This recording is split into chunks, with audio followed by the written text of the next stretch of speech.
Ladies and gentlemen, I have returned. Welcome back, everyone. With the raid finished, it's time to move on to the next game, which is going to be, drumroll, Final Fantasy XI. Not a game I've played on stream before, but a game I have played quite a bit on my off time, on my own. It's a game I've very much been enjoying lately, and so much I even had to drag my girlfriend into it, who is also enjoying it. Of course, she can't let 14 go as easily, which is fair.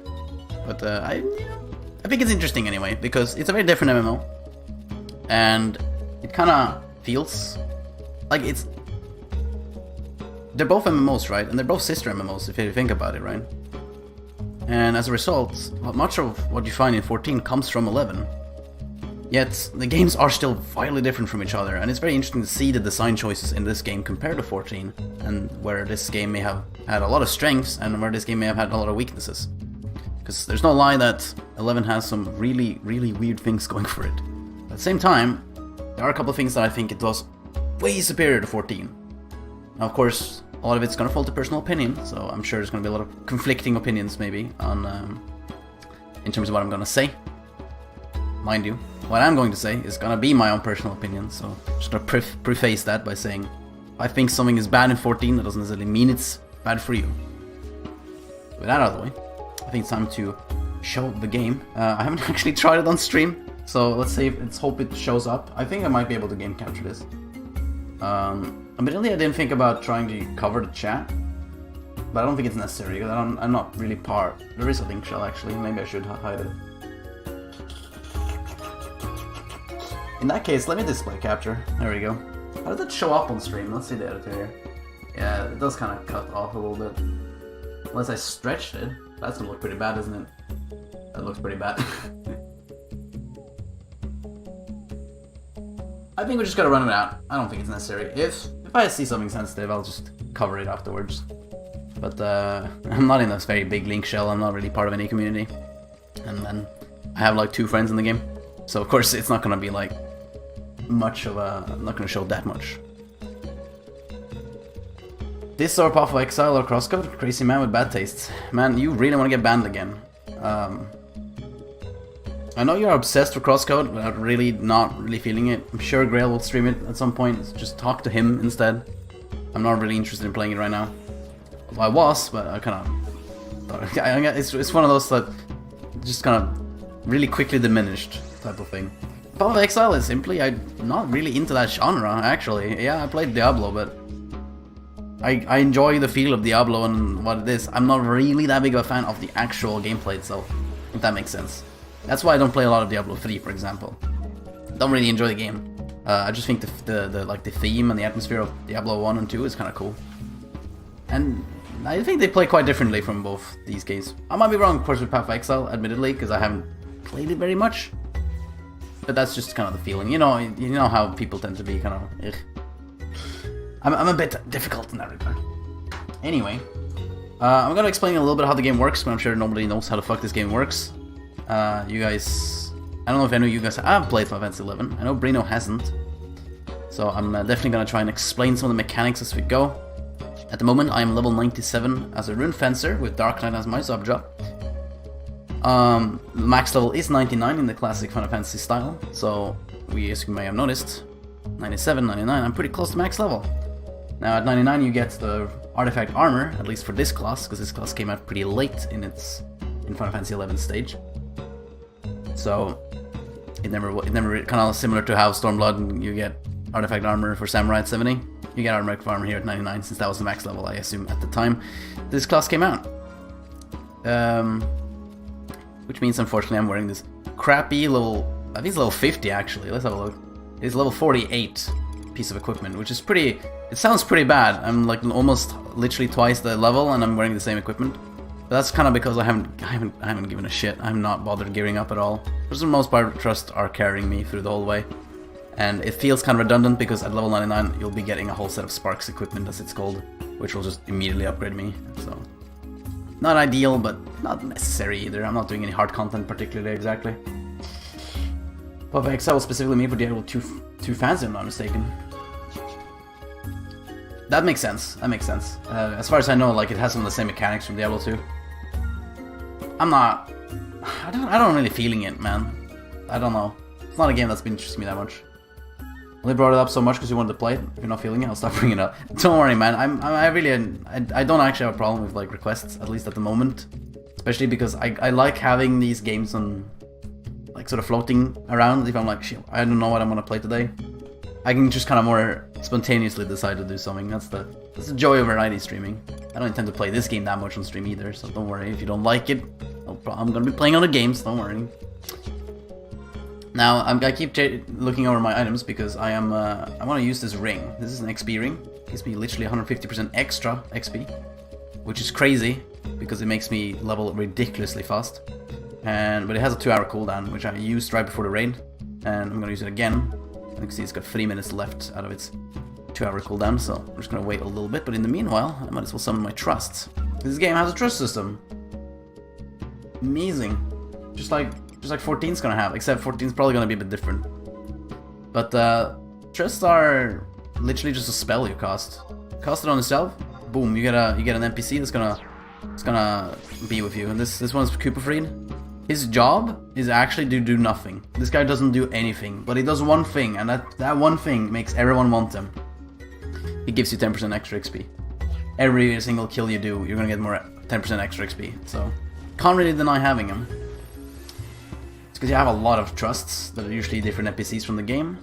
Some I have no idea who is technically, and some are pretty known, well-beloved characters in the lore. I'm gonna summon a Corsair. Corsairs are just a special class. They roll dice and generally look like pirates. They have an interesting ability that also gives you an extra amount of XP. This applies to players. It just so happens that this trust is specifically this class, so that's why I want to bring one, since I don't have a Corsair in my party, especially since I'm playing alone. We're gonna have a dedicated healer, which is gonna be a Pururu. Tora finds this character way too cute. I'm not sure what you guys think. Do you think a Pururu is cute? I think a Pururu is pretty cute. I want to pet her, actually, sorry. A Pururu! And of course, let's not forget Shantoro. You've probably seen her from 14, she was in an event. She's a black mage, as you might expect, and she is ridiculously OP. Shantoro 2 specifically, because there's actually multiple versions, as you might have noticed. She comes from an event, basically. You can sometimes buy her for like login rewards, and she's like one of the strongest trusts in the whole game. She does so much damage, it's not even funny. And of course she's gonna pull aggro a lot. You can actually, originally when you unlock trust you only have 3, but you unlock more as you do the main story. I've actually now finished the main story, or not gotten that far. So I don't actually have 5 trusts available, unfortunately. Which is a little bit awkward, because it means I only have the people I have with me right now. Even though normally I'd be able to for a lot of people, as you might notice from other people, they might have like 5 trusts up. I only have 4. I could go and do the main story, but I'm keeping it around because I want to do it with Tora. And besides, you have to do a lot of main story to get to that part, so I'm just like, whatever. And so that's why I leveled Rune Fencer. But I got a little impatient. I want to get the artifact armor, so that's why I'm here. For an H game, doesn't look that bad at all, to be honest. I should get it trying out sometime. Definitely do, man. It's so worth it, especially if you like Final Fantasy stories as well. It's actually like, it's got a really good story behind it. It's a little bit like 14 in which that the first missions you're gonna be doing are gonna feel a little bit weird. You're gonna be very confused. It's not gonna feel a little bit dull, perhaps, especially overwhelming in the beginning because you don't understand systems. But seriously, like, if you want to try it out, hit me up too. Like, I'd be happy to teach you a little bit how to play the game, because I feel like I had to give this game multiple tries before I bothered finally. And the second thing, please bring a controller. I know keyboard is considered better, but I find it so shitty to play, especially with keyboard and mouse. You need to just exclusively play keyboard or play with controller. At least with controller, I feel like the camera feels super smooth and much more nice to play. Clearly feels designed for controller menus in mind, so I'm gonna do that instead. Now, you see me say I'm not actually summon any tanks. That's because I am the tank. Now, I actually kind of started a bit prematurely because I don't have any MSD up, so I'm going to cast Crusade on myself. Which is not macroed, which is a bit awkward, so I'm just going to do this instead.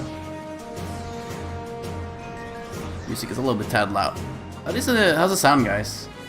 I'm going to do it a little bit down, but I'm going to do it like that. Let me turn it down, let me know. I do think it sounds alright now, though, I would say. I have a bit of add-ons on at the moment, so the UI probably looks quite different than the default one. As you may have noticed, I have like a Final Fantasy XIV style HBMP TP with a leveling thing a bit over here. A minimap, which is not actually in the original game. And like a guild count and like a targeting thing here. None of this is actually in 14, and neither is the timers you'll see on the left. This is all add-ons. I just feel like I should probably mention that before we before you start thinking, oh, this game has an interesting UI. No, the game has a shitty UI. It only came out a year after Final Fantasy X, so you can compare to Final Fantasy X, 12. The game's graphics actually is pretty similar to those games. In fact, you'll see quite a lot of reused assets actually going a bit around. 14 is actually the worst contender, fun enough, with reused assets. I might put on my own music after a while because I can feel this is gonna get tiring really quick.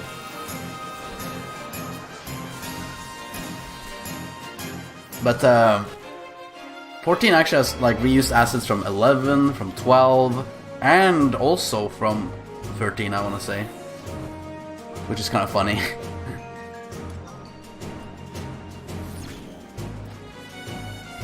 Now, combat in this game, as you will start with the game, you'll probably feel like, oh god, this combat is so slow, and you're probably not wrong, right? Because this combat is going to feel pretty slow. It's menu based entirely, and it's instead of doing a hotbar style, which we have in 14, where you press an ability to do a GCD and then you keep rolling the GCD over. This game uses TP a little bit differently. As you may have noticed, TP is going up in this case, which is a little bit different from TP in 14, which is going down, right? It's a resource that you keep spending. In 11, it's a resource you build, and it's kind of interesting the way it works, because as you build it up, oh my god, this guy's gonna steal my mob.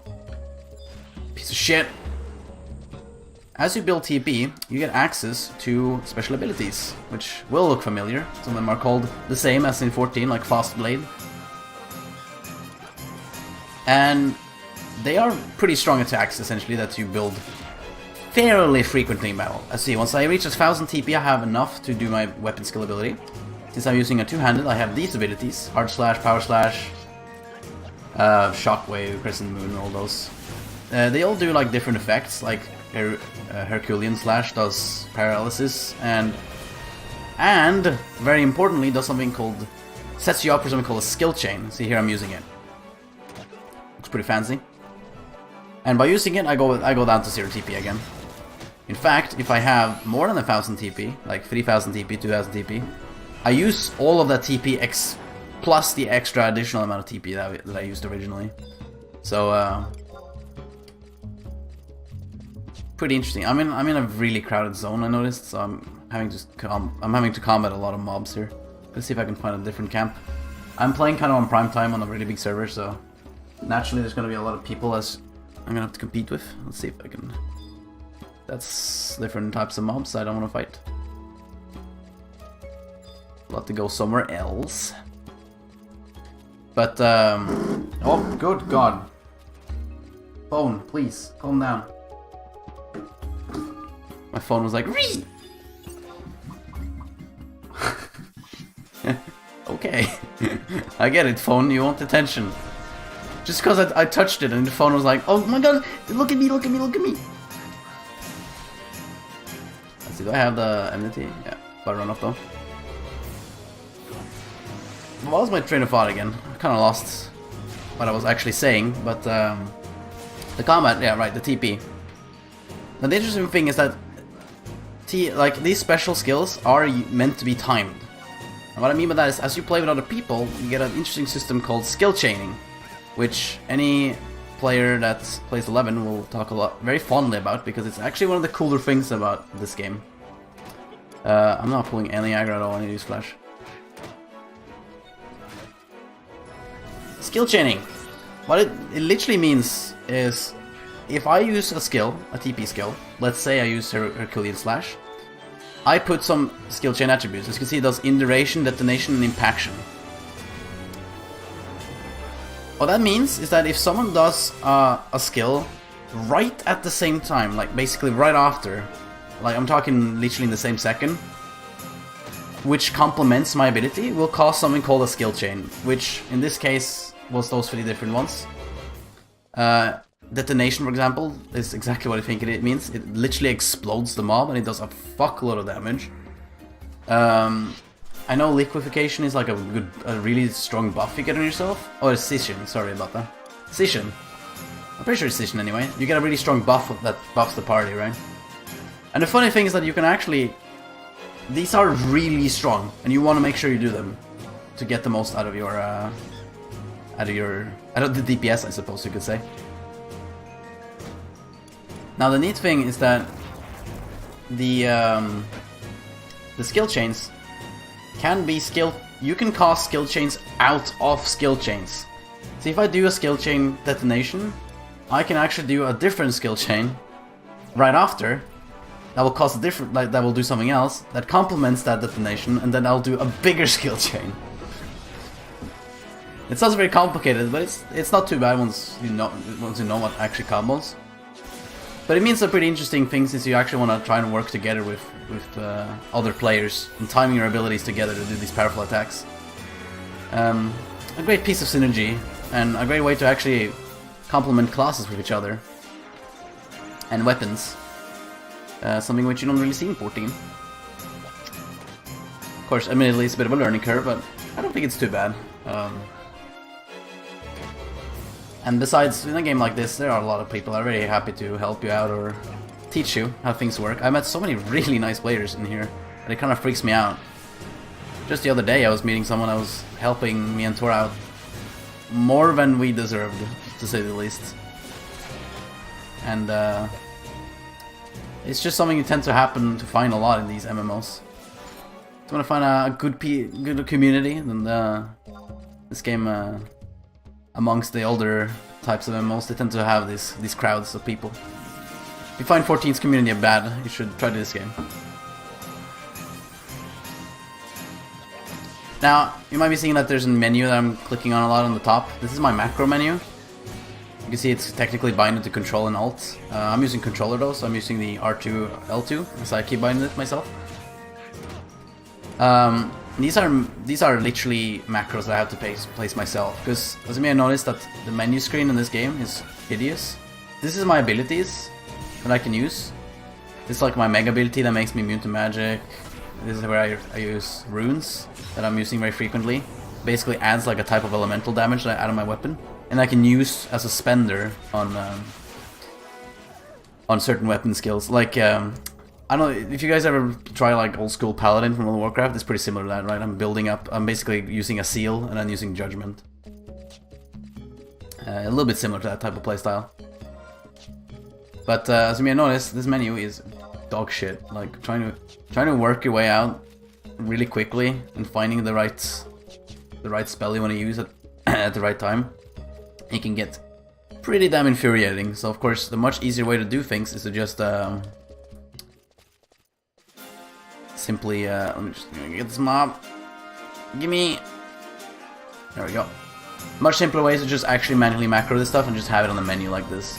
So if I want to use Flash, I just do that. Instead of having to go to Magic, scroll all the way down, there's Flash, and then click on Flash. Which can get pretty bad. But of course, I'm gonna use Moon here, that's Crescent Moon. Weapon skill, or TP. This is Free Strike, actually a bit outdated. It should be Herculean Slash now, but I leveled up, so do not have it. This is my Rune Fencer skills. This is my spenders on the runes that I build. I'm basically building specific runes These are Earth types, and Earth types are weak to wind in this game. I think it's different in 14 with Eureka, but in 11 it's that order. So I want to make sure I build those runes so I can build a maximum of 3 at this level. And then I can spend it with lunge or swipe, which have a pretty long cooldown, but they hit really hard. Swipe comes pretty often though. There you go, so I'm using 1 rune to do wind damage. It's actually a bit more than that, because it makes me get more earth resistance, and it does wind damage, which is pretty strong. There we go, there I leveled up. For the almost last time, I have 1 more level to go, and I'm actually max level now. See, I'm actually not holding aggro at all, also because, admittedly, I'm not super... I don't know what I'm doing, I'm gonna be quite honest. I'm trying to explain things that I know, but amongst that, there's so many things I don't know. Not very familiar with Rune Fencer. I'm probably missing a lot of spells too, since they have to be manually bought. But, you know, I'm at least managing to keep a little bit of aggro. And admittedly, I should probably keep Crusade up. It's an ability I picked up, and it increases your ability gain by a lot. It's really good. There we go. Last 4 minutes. And it basically costs like 0 MP. No reason not to use it. See, Lunge is now off cooldown, so I can use that and basically one-shot this guy. Bam. But Lunge, being kind of strong, uses all my runes, so I have to reapply them.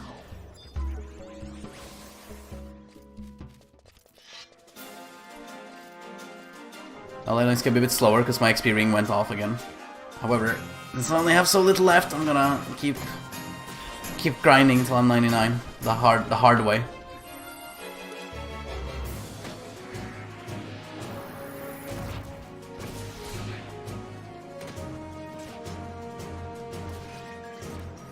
So I'm just gonna see, swipe is on off cooldown, and use that. Use some of that wind again.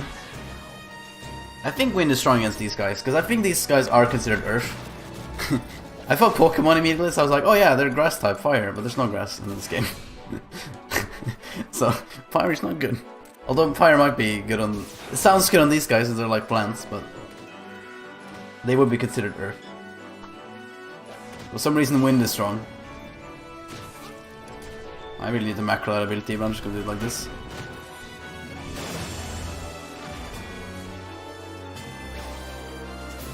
I'm not really skill chaining a lot in this group, since it's just a bunch of trusts. I don't think any of these NPCs actually can skill chain with me.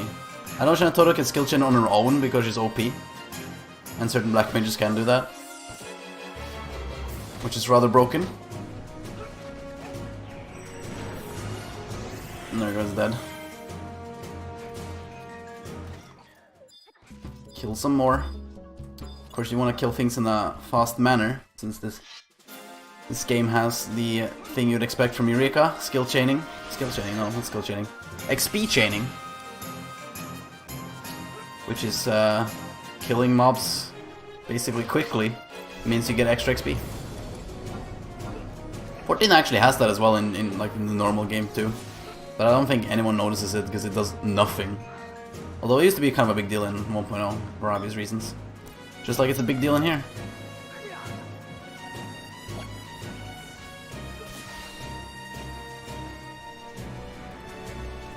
Yeah, losing aggro, I'm gonna use flash. Oh, it's on cooldown, oops. Admittedly, keeping track of cooldowns is a piece of crap sometimes. I do notice I'm kind of run out of steam really quickly, like, in terms of keeping up aggro. As far as I know, like, Rune Fencers are considered really good at keeping aggro. But I'm not sure if they're very good at this fights like grind fights like this, because not having provoke is pretty bad. Although I suppose I could also just switch to warrior to do that, because that's kind of an interesting thing, as you may have noticed. I am a Rune Fencer, but I am also a Dark Knight, as you'll see at the bottom here. It says Rune Dark Knight. And the kind of simple explanation is that no one is one class in this game. Everyone is 2 classes. Because just like in a lot of Final Fantasy games, you can pick you can choose multiple jobs. You can only be 2 in this game, but you can basically change them at any time as you want. You can play anything you want. You can do, just like 14, you can play any class and all on the same character. And on top of that, you often want to pick, or you always want to pick a class to complement your main one. So at the moment I'm playing Rune Fencer, I know Dark Knight is a very good class to complement it. Now what does it mean to be a sub-job? Or to have a sub-job? It's actually exactly what you think. A sub-job is just, you get the same abilities, the same things that you'd have normally as a Dark Knight. But with the catch being that I'm only gonna be half the level of my main job. So in this case, right, I'm 98. I'm gonna be half of 98, which is 49. Right, I just rounded up at least. Which means that I'll have all Dark Knight abilities all the way up to 98. Sorry, 49. 48, 49. If I was level 50, I'd have level 25 spells, essentially. Level 25 abilities, level 25 traits.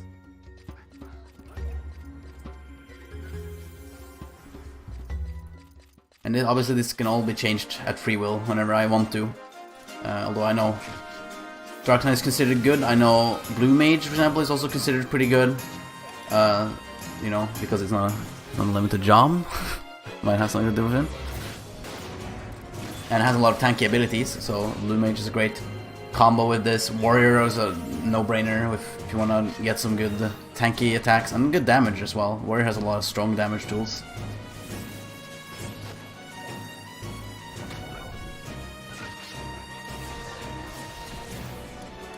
See if I can. Getting aggro is not easy. Gotta be said. We're managing. Swipe is no longer on cooldown, I think. Oh, I'm sleeping. These guys apply a stupid AoE sleep. That's so annoying.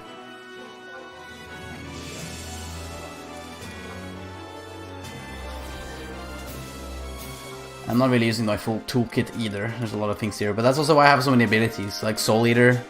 That's a Dark Knight ability, which actually works like you'd expect Dark Knights to work. It consumes HP to enhance attacks. No mana shenanigans this time around.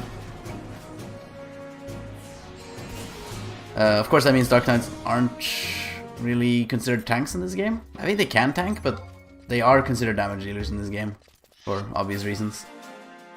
At the same time, not everything is as obvious a tank in this game. I'm not sure if they are anymore, but they used to be at least. It was ninjas. Not exactly what you expect to be a tank, but they used to have a tank because they had a lot of evasion and a lot of skills that actually functioned really well defensively. Which is pretty funny. And of course, this game also, being what it is, doesn't really only have 3 roles, even though it has like the typical healer, tank, DPS. It also has utility roles, support jobs, which obviously would be jobs like Bard, for example. Red Mage is considered pretty supporty, since they actually have Black Mage spells and White Mage spells simultaneously. Not just a work cure, mind you. They actually often have access to literal White Mage spells. Obviously they would have even more White Mage spells if they had White Mage sub-job, as you know, so there's a lot of specialization that way. Remember Heavensward Dark Knight? Good times with his kit. I miss Heavensward Dark Knight, man. I missed it so much. It was so fun. I mean, admittedly, Heavensward Dark Knight was pretty weird, to say the least, right? There were things that weren't so good about Heavensward Dark Knight, and there were things that was really good with Heavensward Dark Knight. One thing I really liked about Heavensward Dark Knight is how active it was. Like, you always had something to do. That was something I really liked about Dark Knight back then. It's just, you never really ran out of stuff. There was always a button to click on. Not just like a typical, oh, you need to use your Soul Eater, use your GCD. You always click the button, because you have so many cooldowns coming back on cooldown all the time. Low Blow was an example, Reprisal, you had Carbon Spit, you had Salted Earth. And especially Low Blow, like, just because it reset all the time. I don't remember, was it I don't remember exactly what made it reset. Was it a parry or something? If you parried, you reset it or something. But it meant that you had to click it a lot, and it made the job really active to play, which is something I totally digged about it. Don't get that anymore. Now it's just very simple, and with the removal of delirium, all you do is just use Soul Eater over and over again, which is something I really hate. I really don't like having just a sort of simple base rotation. I really like the fact that you at least had a choice of going between delirium and Soul Eater. Soul Eater was something you used when you had mana to spare, because you'd use something called Dark Arts. It wasn't about spamming Dark Arts like it is now. That's exactly the point I was trying to get at. Like, back then, Dark Arts was not only very costly, but not something you used that often. Because Dark Arts was a really strong spell that heavily buffed your ability and changed your rotation slightly, because you want to use Soul Eater then, if you're going to use Dark Arts.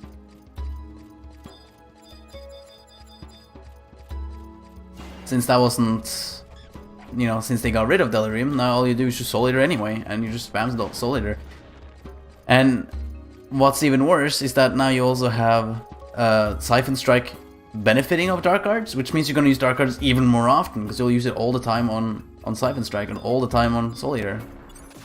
All the goddamn time. It's awful. No bueno at all. Oh, I ran out of Crusade. That's why I'm releasing aggro so quickly.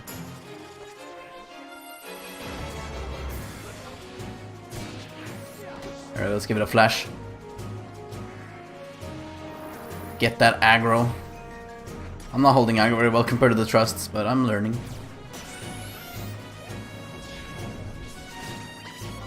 I mean, it's very hard when Chateau is doing like 2 million DPS.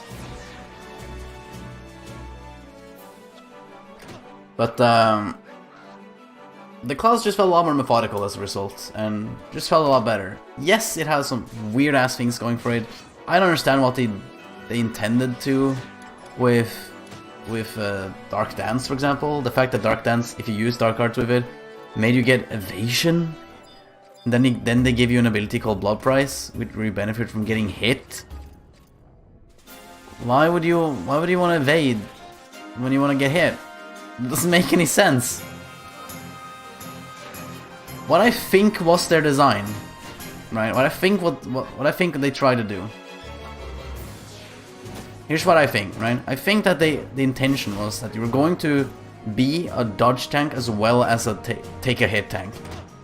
You'd rely on parries, you'd rely on doing the general damage and get benefit from Blood Price. And when Blood Price was off cooldown, you would then use stuff like Dark Dance buffed to get evasion and try and dodge as much as possible. So basically sort of have these moments where you want to try and get hits, try and get as much tankiness as possible, and then you move on to getting dodge as much as possible. Of course, if that's what they tried, then they completely fucked it up, because they can't make... The raid design is opposite of that. You have undodgeable tank crushes and mechanics that obviously, you know, you have to get hit on purpose, so it's not gonna benefit that way at all. Oh, you can definitely join Tora. Go for it. Just send me a tell when you're on, and I'll invite you.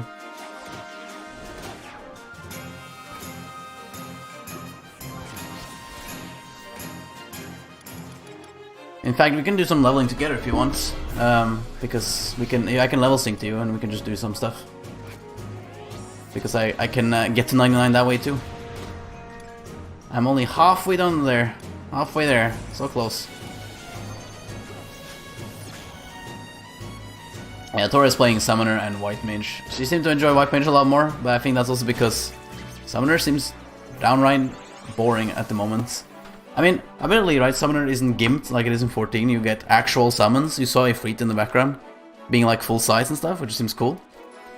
But having summons up take out mana. It costs mana to keep them up. There are gear pieces, mind you, actual gear pieces that do something. There are gear pieces that lower the cost of MP from avatars, as they're called, the summons, as well as gear pieces that give you extra mana regen, right? So there are ways to work around it, but obviously to do so you need the gear, and Tora doesn't have that because you're just leveling. So in that spot, it's pretty frustrating. I can't say I was very impressed yet. Life Mage obviously much more instantly becomes a lot more interesting. Much more immediately becomes a lot more interesting because you can heal, you have a much more active role, and a bunch of different spells to pick between. It feels a lot more like you already do what you're meant to do very early on without feeling gimped as a result. Lucky for Tora though, White Mage is a pretty good sub job for Summoner, so she might as well level it up anyway. So as I forgot to mention, the sub job you pick, you have to level yourself. Means you're literally forced to level other jobs if you want to make the most out of your main job. Which of course people are going to expect if you're going to do any content at all.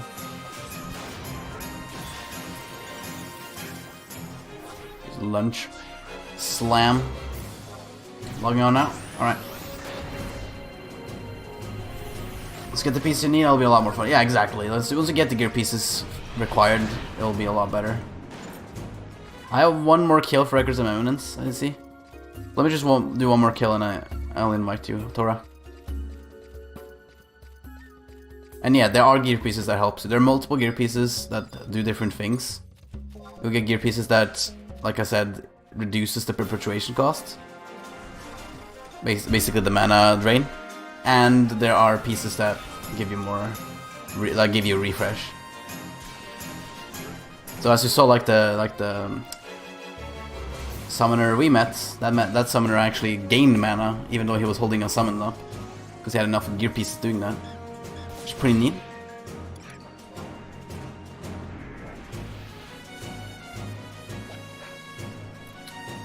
Alright, I will be inviting you in a second. Just let me kill this guy.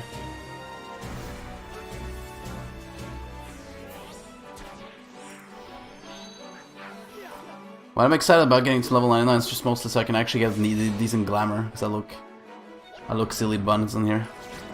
This low 50 armor. Although I'm not taking that much damage actually. Upper is healing me fine.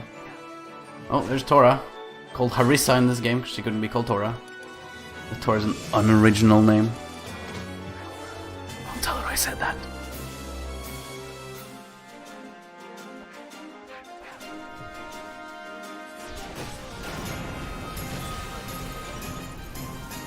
Is that detonation?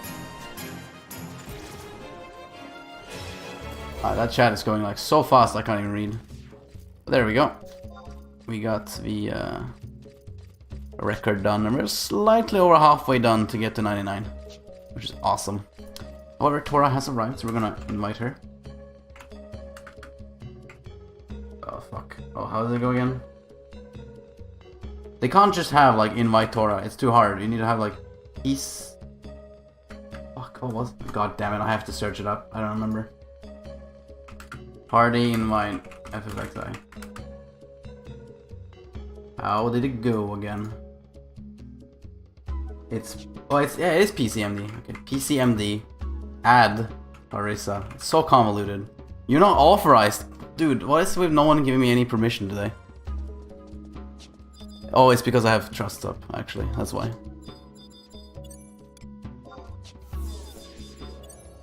I assume. Let's try this. Usually they get desummon when I do it. PCMD add Harissa. It looks like it worked. It didn't give me any feedback. Thanks, game. This game is so weird with this type of stuff, but hey, it's great. I am having a lot of fun with this game, though. Let's see here. Quick check something real quick.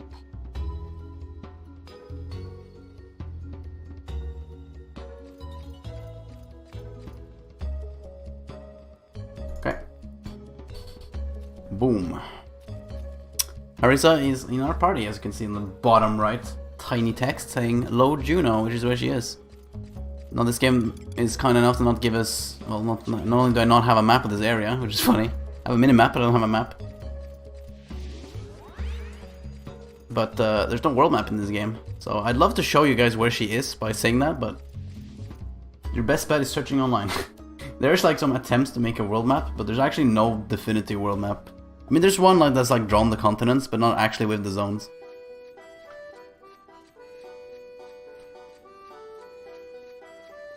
Alright, now I'm not entirely certain what you want to do, Tora. Do you want to keep farming for the artifact armor, or do you want to do some leveling? Or what are you invested in doing? Oh shit, this guy looks just like me. What the fuck?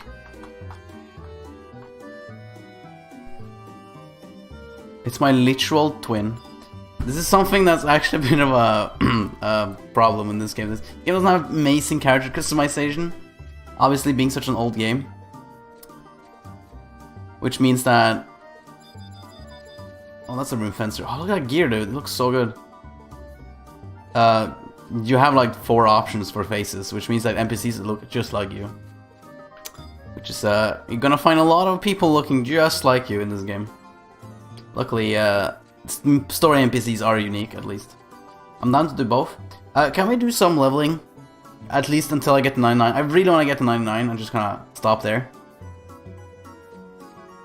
And then we can perhaps do some AF hunting. Get you the gear sets.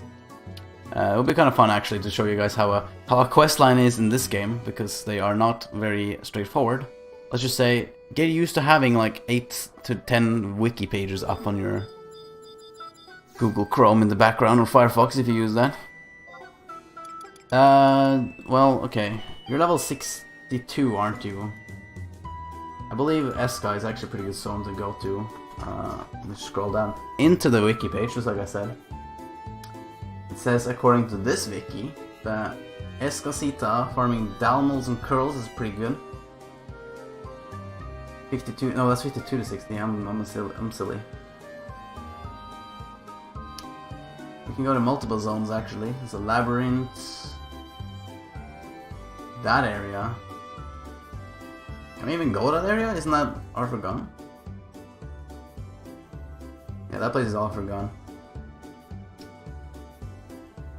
I guess the labyrinth will be the easiest place, unless we want to do the whole Arforgone unlock mission.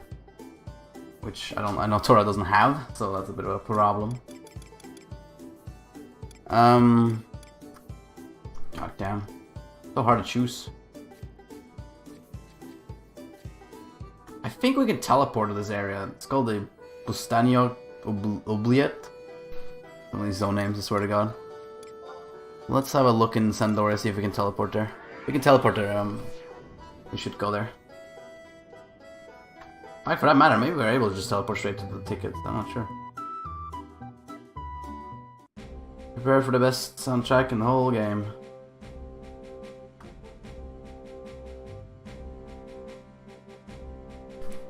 Fucking dooting.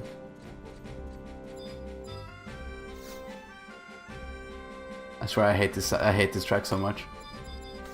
It's genuinely not a good song. I'm sorry if someone likes it. It's just, it feels awful here. Let's see here. You can ask this lady to teleport us. It's actually meant to hunt like notorious monsters, I think. But you can obviously just use it, just teleport to places you want to go to. Which in our case, you want to go to either that Obliette place. We can go to Labyrinth of Onzozo. I think that's a dungeon. So, although it's... Hold on. Where is that song? This is Buburimi Peninsula. Again, now I need to find out where Buburimi Peninsula is. Because that sounds familiar. Isn't that pretty close to Juno? Or is that close to Mara, actually? Yeah, it's close to Mara. Yeah, okay, we can go there. Hey, look at that. That's not very far to go. We can teleport to Mora. The bagpipes. Welcome to Scotland, folks. There's Harissa. Hey, hello. I noticed that we can actually just go to Mara and just teleport there. But now that I mention it, it might actually just be a direct teleport here too. Let's find out. Because there was one for the tree area. Let's see, 125. No, nothing here. There's the Boyada tree I was talking about. Marchand Woodlands. Was that an area? I already forgotten what the fucking thing said now. God Dingless. Where is it? XP. Tickets or... Wait, that's way too far. Tickets or Labyrinth or the Oubliette area. Yeah, nothing here.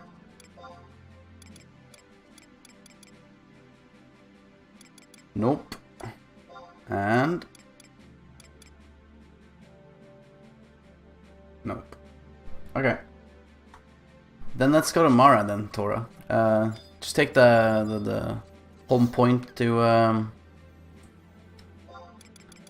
Mara, which it should be in, was it Kolshushu? Yeah. Kolshushu. Mara. Lots of menus. Using home points in this game is a bit convoluted, but there's a lot of menus in this game, as you may have noticed. You can combat it a little bit by using macros and playing smart, I guess, but obviously to the new player, you're gonna have to use a lot of menus in the beginning, which is not super fun all the time.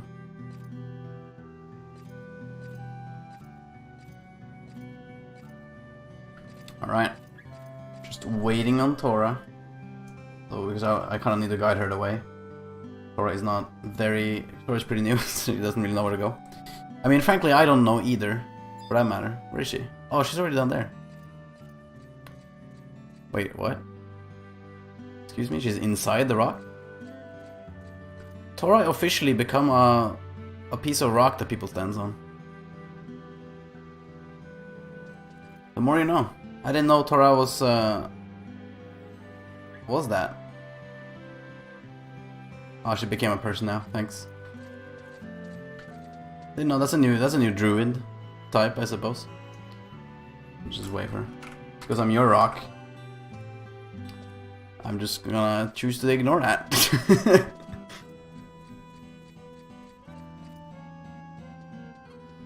Come follow me. As we will make our way. It sounds kind of quiet, honestly.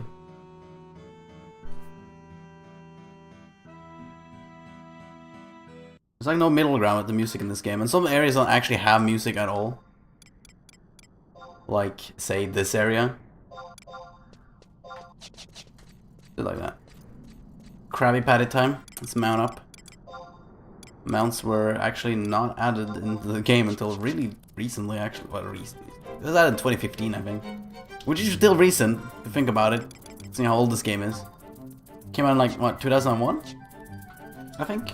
Or was it 2002? I think it was 2002, because I think Final Fantasy X was 2001.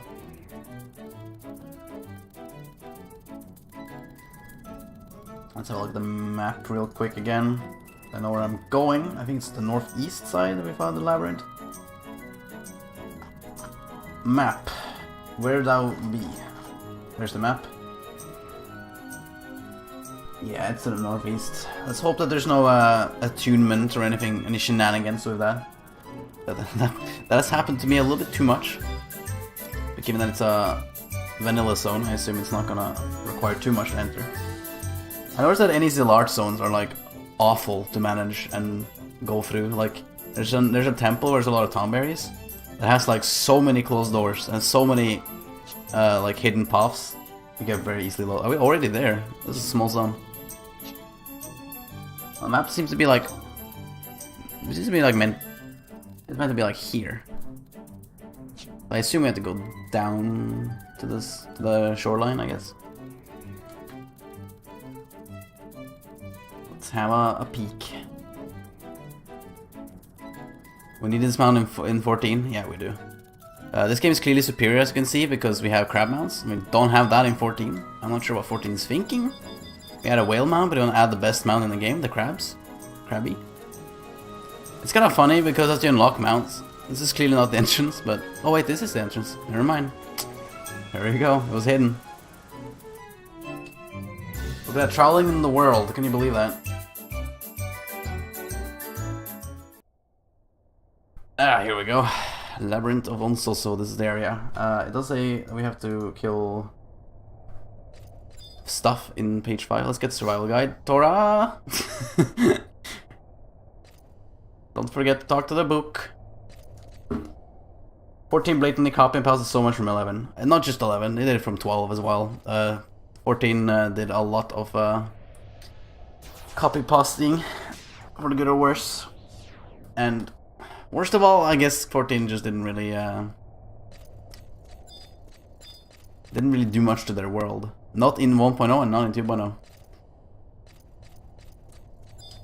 Let's see, I'm gonna speak to the grounds tone because you're gonna accept individual training. Page 5. Gotta kill manticores and the other level 70. Good. Bring it on.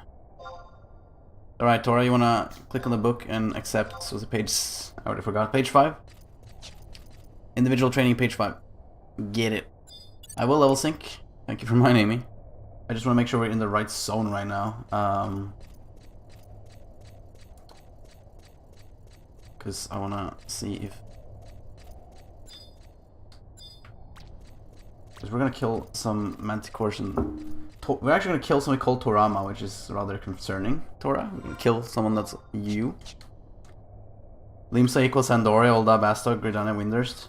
Yeah, I'd say Sandoria feels a lot like Ishgard actually, because there's just a bunch of like arrogant Elvan, which is, you know, basically Ellison, and all the way up to the north, holding their own kingdom.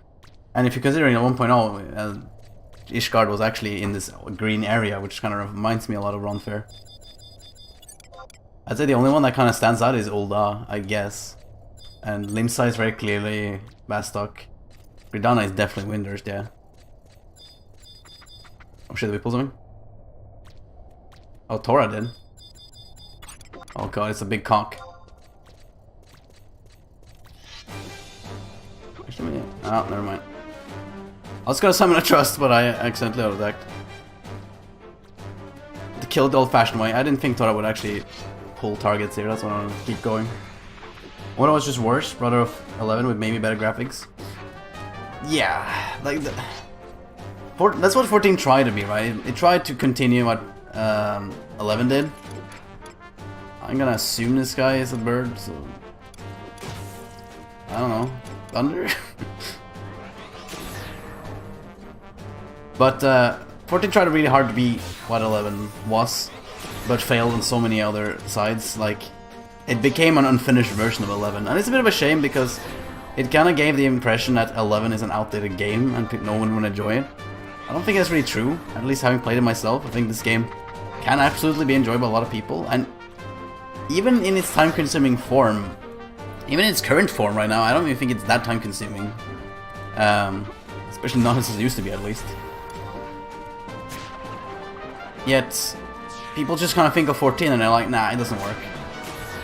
It's just clear that the design was... The problem with the game was the design of the game, and that's not really true. 14 did so many things like 11, but worse. That was the problem with 14, and not until like the patches came by after Yoshi took over, did the game started like moving forward to become actually kind of decent again. But then, you know, 2.0 happened, since obviously you wanted to change over the whole game, and then we just kind of didn't end up doing that. Let's see. We wanted to go to F6 to H6, which, according to this map, is in... Thanks for loading, like, that Snail's Pace game. F6. Because I don't have the map of this area, so I have to manually check. F6 is there. I'm gonna kind of go north-ish. It's basically in that area here. Yeah, it's like right in this area over the minimap right over here, basically. That's where we want to go.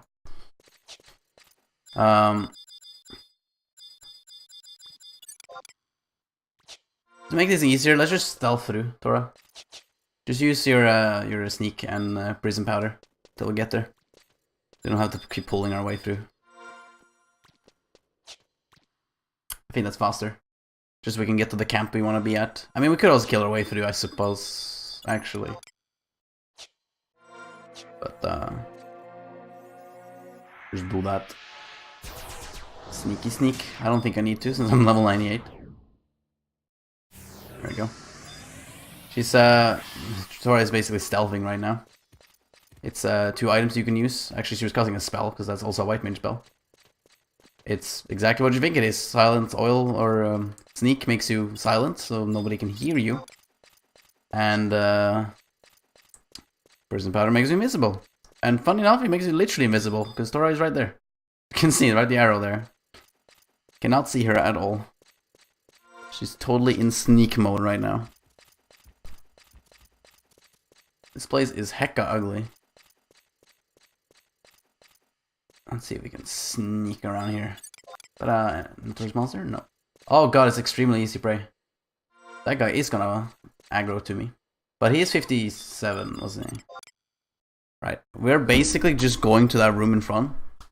I feel like we might as well just kind of start level syncing and fighting away through here. Or just kill it, actually.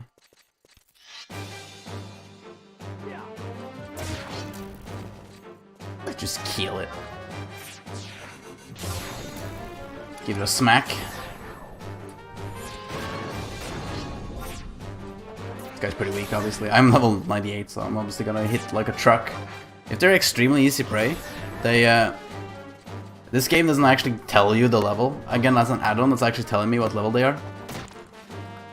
The game actually just gives you like an assessment, like, yeah, it's a decent challenge, it's an even match, it's incredibly tough. And you kind of want to go based on those numbers. That usually tells you what level they are. So if an enemy is an even match, they are the same level as you. I think decent challenge is slightly above, slightly higher, or something like that. And easy prey is below your level, of course. Let's sync to Tora's level and cast some trust, shall we? Now Tora can heal for us, so we're gonna not need a Pururu to heal for us. We have a cuter healer in our party. We'll just summon our fabulous XP people, and as well as Shantaro. And technically I can summon a tank, but I think I can tank myself. I believe in myself. So instead, we're gonna summon another DPS.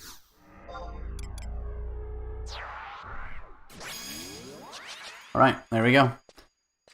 Tora should do the... oh, she's casting Protect. Look at that.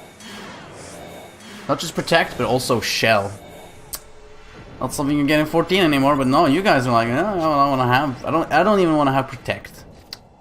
Man, what happened to flavor spells? I suppose it gets a little bit lost in 14, but still, like, I don't know. I like those kinds of spells. Just makes you feel like you're playing a class. I don't know. Right. In combat we go. Level syncing is quite nice though in this game. It does exactly what you think it does. Just syncs my level down and well. Like as soon as we're in a party, I can just manually put up level sync and just sync to Tora's level. So even though I'm level 98, I can go and level with her in this zone. Even though she's level 62, right? But I can still get a decent chance. I'm not getting as much as I would in another area. But the fact that I still am able to get something out of it by syncing down is great. A lot better than what 14 does, where you just kind of do your thing. I think the only syncing in that game is basically through... the literal only syncing you do in that game is through fates, basically.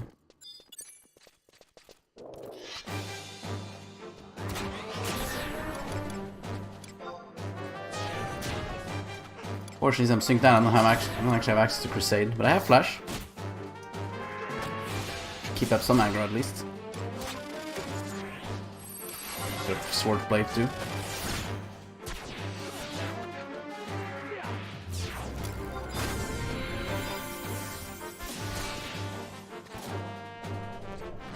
Okay, everyone's pulling everything, so hopefully Tora can deal with this.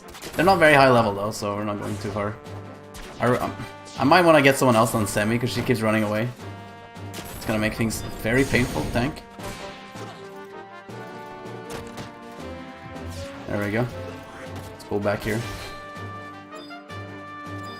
No, no, no, no. God damn it. This game's too hard, guys. There we go. I'm not getting a fantastic amount of XP, but these guys are only 60. We're looking for the level 70 mobs. Kill mobs around 10 levels higher than ourselves.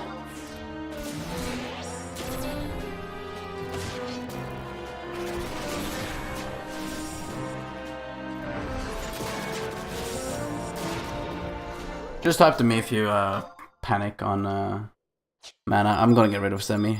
She's being a little bit of a foe. See if we can get someone like Ayame, for example. He's a good skill chain settler, and melee would be probably a little bit easier than having two ranged pulling aggro all the time. Although to be fair, we were pulling a lot of aggro because we were kind of standing behind. See, Tora's pretty low in mana, but we should be fine. Just safely make our way here.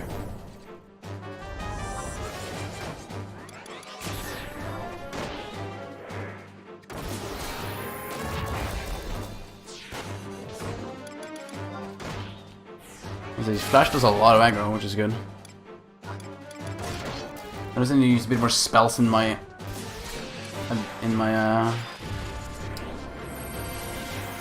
arsenal, because they do a lot of aggro. And aggro is kind of like my main problem at the moment. I just don't seem to do a lot of aggro. Okay.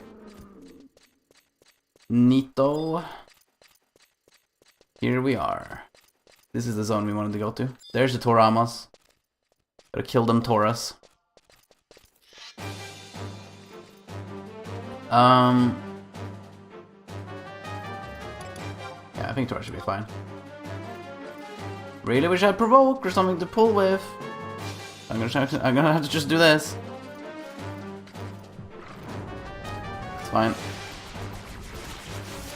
Get him here with Flash. I'll pull him back a little bit. There we go. And stun him. Sword plays on cooldown already. And these guys are already thunder, so I should be using Earth on these guys, I think. They paralyze me and stuff.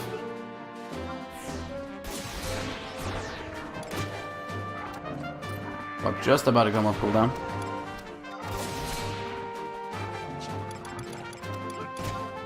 Get some aggro back. Leave the Taurus alone. It's bad, man. Wait, I'm using Thunder. Shit.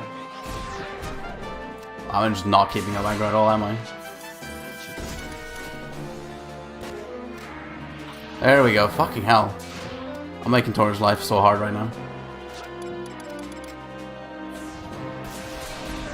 I might want to make someone else tank that is a little bit more capable than I am. Elation. Alright, we got it. There's a skill chain. Alright, 2k is not bad. Like, it's the same amount of XP I get from my level 98 mobs, actually. Tora, honest opinion, do you think we should get a different tank? That is, you know, not me. That can actually keep aggro, because admittedly I am losing aggro, like, just left, right, and center. It's a lot easier with certain spells at higher level that I don't have right now. Admittedly, maybe if I knew what I was doing, it wouldn't be so bad. But all I have is basically Flash. That's the only thing that actually does some aggro. I have to try to learn. Yeah, true. Fair enough. We'll keep going then. But if we have too much trouble, just let me know and we'll just find a tank to make it a lot easier. At least on the bright side, I can actually position myself a little bit better. Because, you know, I'm the actual one holding the mob. I think we can just fight it here, though. Oh, I only have 2 runes, don't I? Yeah, so I do. Do I have Gambit, though? No, maybe not. Lunch. Moon. Get some of that aggro back. God damn.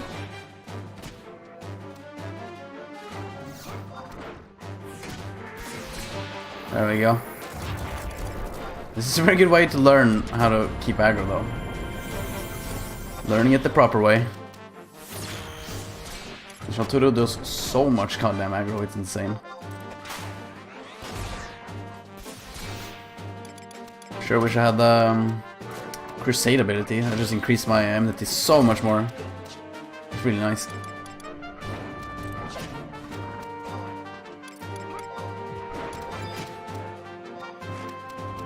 we go.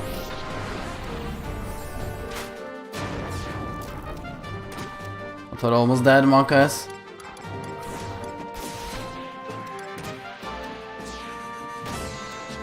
I'm trying so hard to keep aggro.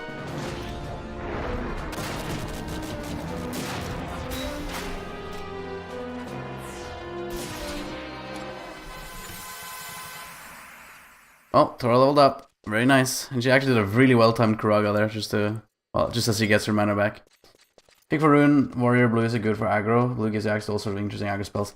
Yeah, I did notice that. Like, I kind of that's Notorious Monster. Let's not deal with him. I'm kind of using Dark Knight right now because that's what I saw was recommended. But I'm realizing that maybe at least especially low level, as I'm lacking a bit of spells, having Warrior just for provoke would probably be pretty good, and Blue Mage of course too. My Blue Mage is like level 30 and I have picked up literally 0 spells, but you're definitely right though.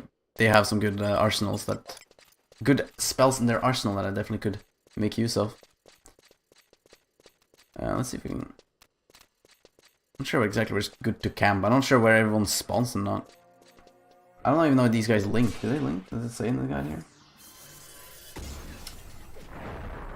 They don't seem to link actually. It doesn't say it. They will attack, but they don't link. But yeah, I'm kind of realizing that maybe for leveling I should have gone with Warrior. Because I do have Warrior at 51, so there's no reason not to try it at least.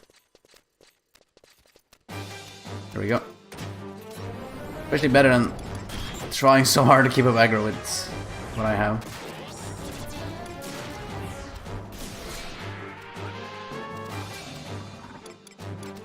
That's not ours, luckily.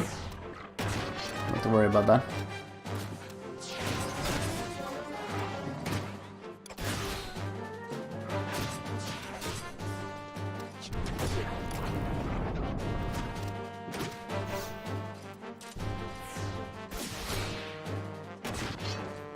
What is the cooldown on Flash? Like 20 seconds it seems. Keep regen to myself. Oh, I'm silenced. Never mind. Awesome. Get some aggro back. Did nothing. Great. I'll try and stun him. Could use Valation, I think. No, it's on cooldown as well. Everything's on cooldown, but I got aggro back at least. That's what counts. You can try to use a different ward spell, which I don't have. It's gonna be dead now anyway.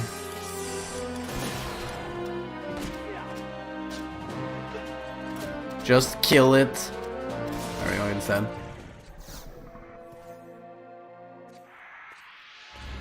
Thank you. Look at that mini dragon. Oh, it looks so cute. Look at that dragon in the background. It's a wyvern. It's like a baby dragon.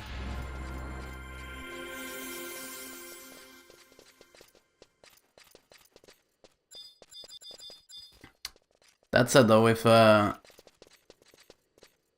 think at max level though, I think from what I know, Dark Knight is better to play. Or a better sub job, at least in its full potential. Well, with Warrior being kind of like second.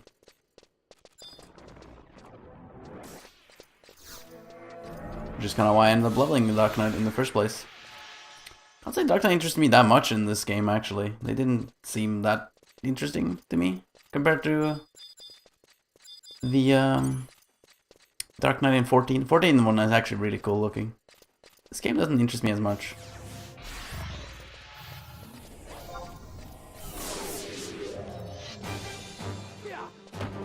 Okay. Not sure if Earth's actually strong in this guy, but we'll try.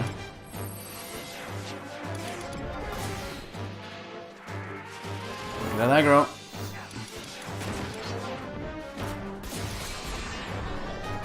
Swipe.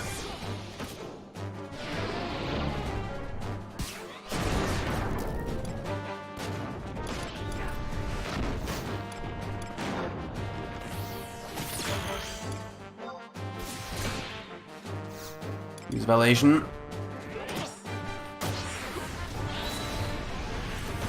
Oof. It's intense keeping up aggro at least this way. That is admittedly fun. I could just cleave the someone on accident. Cooper just standing there, just chilling. He didn't even get cleaved. I wonder if he can even take damage. Considering he doesn't do anything. He's not even combat in the first place.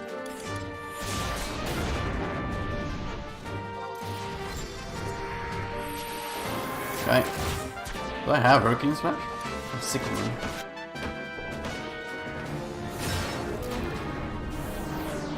Looking pretty angry.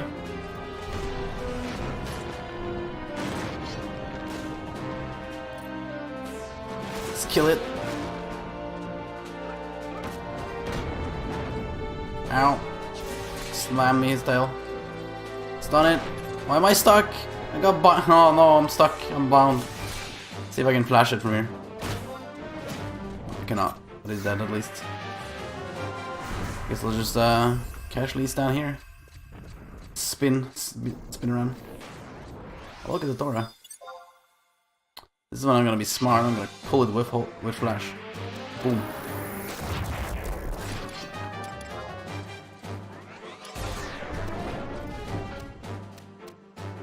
Okay. Gonna be back here. Build some runes. Let's use Ross Rest, even though Tora's probably not gonna like it. Totally not taking extra damage or anything. I need the aggro, man.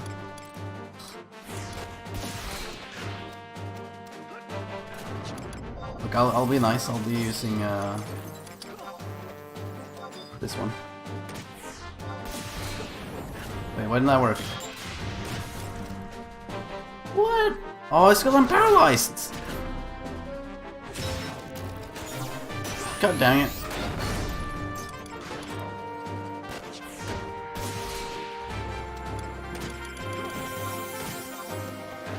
Gonna die now if Tora doesn't heal me.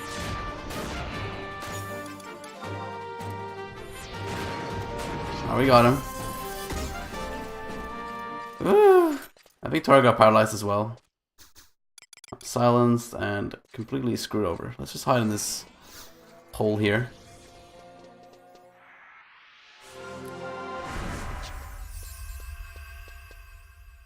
Oof. Let's see here. There's one thing I should really macro. I don't know if actually I can use it at this level. There's a healing ability I have. No, I don't actually have it at this level, so never mind. It doesn't heal for very much, but it comes off cooldown really quickly. Which XP bar and enemy bar are you using? I think it's just called enemy bar, actually. The one I'm using. Let's see here. I'm using... Let's see, I think it's bar filler. That is the XP bar beneath. And it should be enemy bar on it was on Reddit. It was actually a post. It was specifically meant to sort of recreate the Final Fantasy 14 UI. And there was an enemy bar in that list that looks a bit different and uses this pattern. It looks pretty neat. But yeah, those should be the two ones I use. Okay. We're ready to keep going.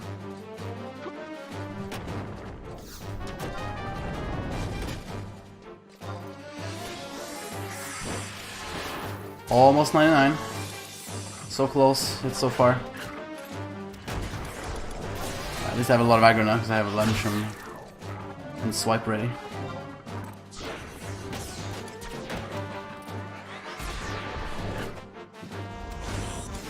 I'll use Valation as well.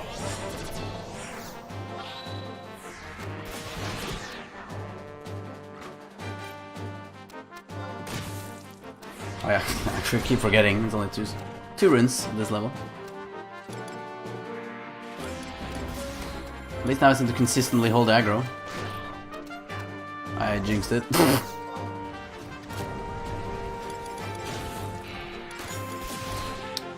Well, this is awkward. Hey guys, can I get aggro back? You guys mind if I just pull aggro back? No, that's fine. Don't mind me. Oh, look, a chest. What was that? Magic attack power, magic accuracy. That's cool. None of us can use that. I'd love to give it to Shantotto, but I don't think she'll let me. Pretty sure she'll snap my hand off if I touch her. See if I can get this this Tor over here. Hi. Hey there, bye there. I wonder if this is gonna be the last one to kill before I level up. Let's find out.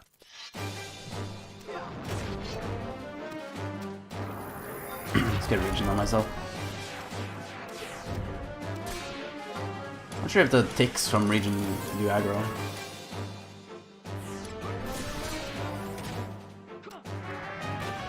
Actually, I can use bar paralyzed as well.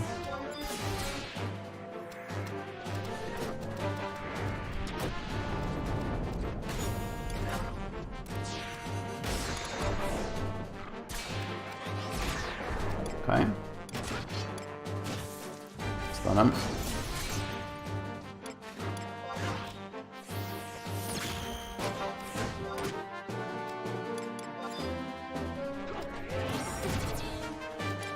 We have lots of aggro now.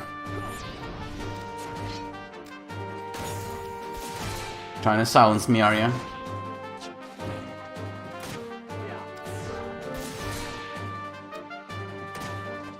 I have a feeling Tora got silenced as well, so I'm just a little bit concerned, you know, just a slight feeling of dread. No, I'm alive. And I leveled up. There you go. Level 99, boys. That's it.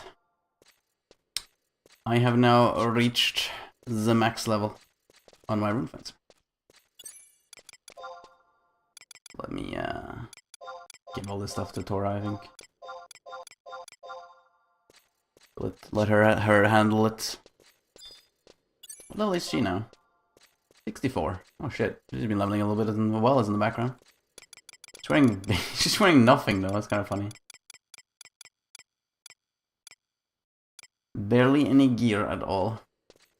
Not sure if she's using her XP ring. She should be. Although I guess her XP ring is still. She used it yesterday.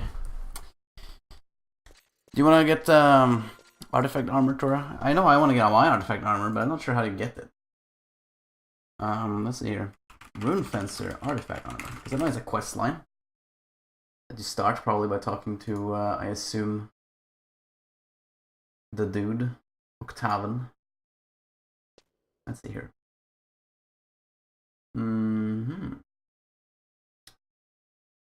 Let's see, Enduring the Awaken. Right, and there we go, we have 14 new bonds. Yeah. Looks like a quest for me. Let's use our warp ring then. We'll come back here later. We can easily teleport here in the future. Oof. Let's cut after Tora actually if we want to do the which we want to try and get first. Of course, I don't know how much Tora can help me on this quest since much of it is very high level stuff for obvious reasons. But before I do any of that, I want to make sure I get some Sparks gear, which we should find in Sandoria. I might be one in Juno, but I don't know where that one is, so I'm just gonna go to the place I know where it is. See if we can get some neato-beato weapons. And yes, I'm doing it all for the glamour, and that's what I care about. Although I know you can upgrade the artifact armor to become like 119, so worth doing anyway. The artifact armor looks pretty good, not gonna lie. Actually, I have a weapon already. I bought the Sparks one.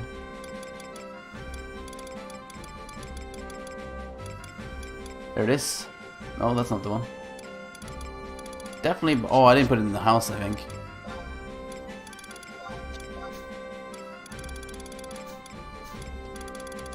There it is. Did I do it too quickly? No, I didn't. Now I can equip it from the wardrobe. Boom. It looks very dull. But at least it is a very good piece. I'm actually not certain what Sparks gear is good for Rune Fencer. Like, what one is logical to get? What stats do I even want? Because I noticed there are multiple sets that I can wear. I can wear this set, which gives me magic defense and magic evasion. I mean, that sounds like a Rune Fencer set. But this one gives me also the same. A magic attack, I guess, doesn't sound that good. But that's bad either. It's a robe though, so it doesn't sound like something I'd wear. Then again, this thing isn't that bad. Although it's pretty low level actually. Oh yeah, look at item level. Would you look at that? I need to be mindful of the item level, huh?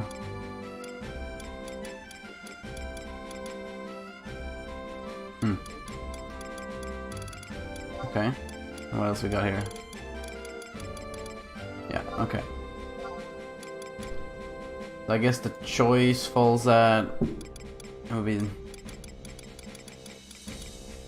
like either a Wayfarer gear, which was a robe. It has to be the S-Spell set then. Yeah. I'm gonna assume it's this thing. It's pretty good. It looks pretty good for me. Gives me all kinds of stats. It looks kind of like general, so it's used for everyone. Yeah. Let's get S-Spell. Get that. Should have way more than enough sparks to purchase all this. And my inventory's full. Yeah. Don't you love that? My inventory is completely chock full. Alright, I have to sell some stuff before I can equip anything. I notice that my wardrobe is also going towards the very full side, which is not amazing. I don't know how I want to keep this Ramonite Fight Knight. It didn't look too rare though, so I'm just gonna sell it. I hope you guys don't cringe too much that I'm selling something really valuable. Just close your eyes in case I do.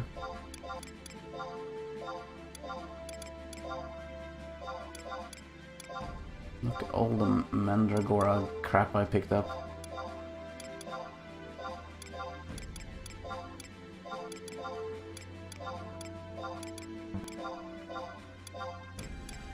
There we go. Lots of backspace cleaned up again. And my wardrobe being completely full means I have to use the second one.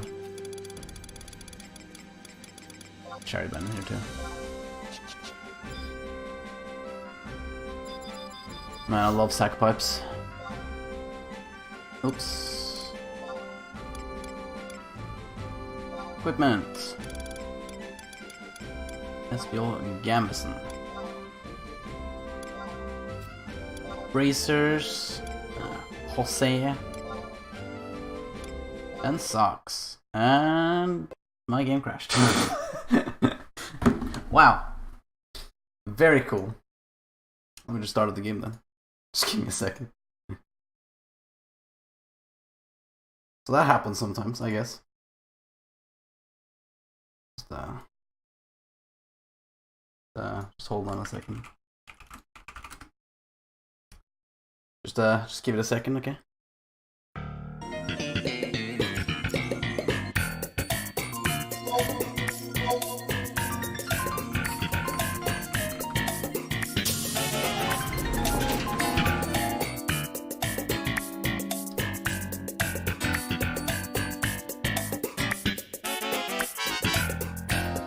God damn it.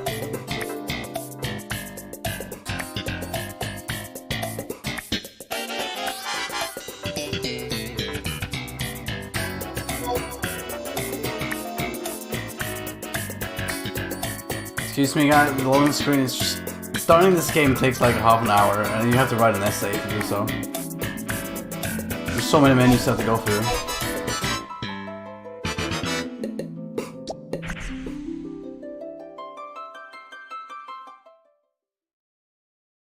Okay, we did it. The game started again.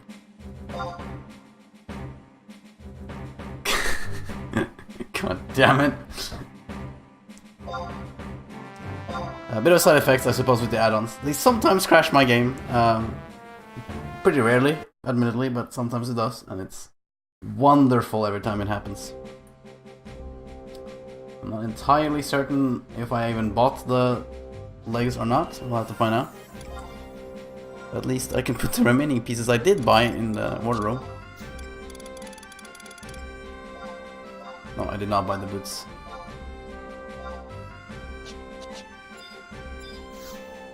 I'm gonna look hilarious in the sets, just wait. The set is not pretty, as far as I know. I need to buy the socks. They don't look like socks, they look like boots, but you know. I'll take it.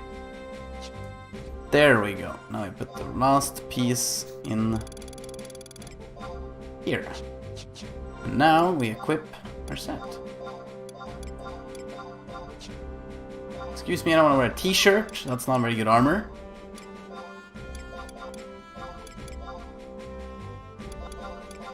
Boom and boom. How do I look? This definitely doesn't look like armor, but you know. It doesn't look actually that Rune Fencer either, so I'm not gonna complain too hard.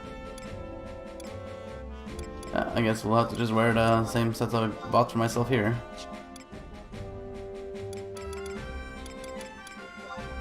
Bat cape. I'm still using the bat cape. I should probably get something better. I swear I had better equipment, but okay. Is this in 14? What is this? No, this is a different game. A game where blue mages is not a limited job.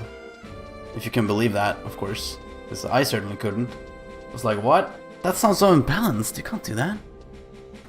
Also, hello Garen. How are you doing? I bet you had a wonderful day. A good entry level in 119 armor is the armor from the Peacekeepers Coalition in Adderwilling. That sounds indeed like a place I want to go to. I did read about that, like being a good place to go. I'm not gonna worry too. I want to get my artifact armor first because glamour is obviously the most important, or style lock, I should say. And I also don't want to. These guys were not here before. What the hell? Who are you? Carnival over here? Watch this. Wow, this guy's pretty cool. He's on fire, you could say. I also don't want to waste too much time because I did want to play with Tora as well. But Tora feels a bit like, wait, where did he go? In fact, speaking of, because I DC'd. Oh, my Tora back again. Rune artifact armor says are in Adeline, so might as well grab the 119 armor from Adeline while there. Shrug.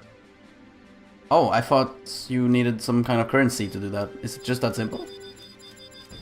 In that case, why did I buy Sparks gear? Let's find out then.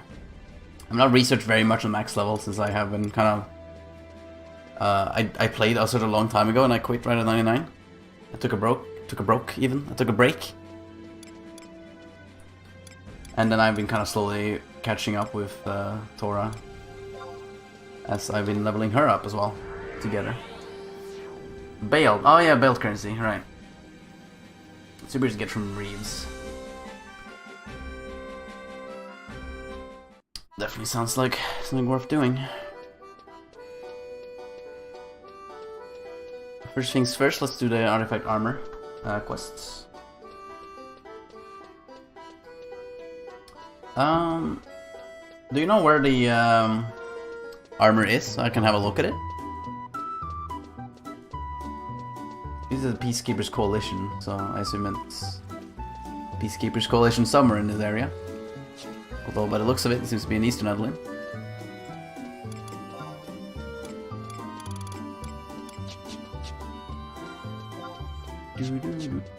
Yeah, Eastern Adeline. Okay. Thank you very much. I will have a peek.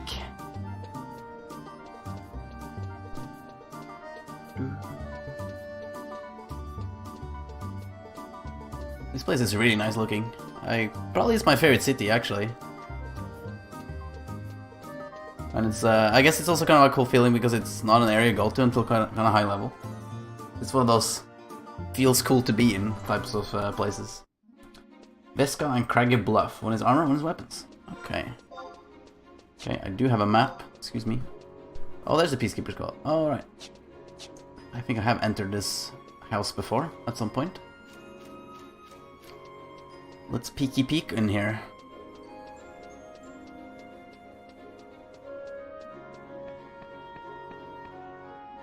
There's Craggy Bluff. And the Vesca. Let's look at this guy first. Okay. Oh yeah, that's... Excuse me, that's so cheap. Oh, because it's 100. Never mind. I have to keep going down, I assume. 106. 1300. This is still 106.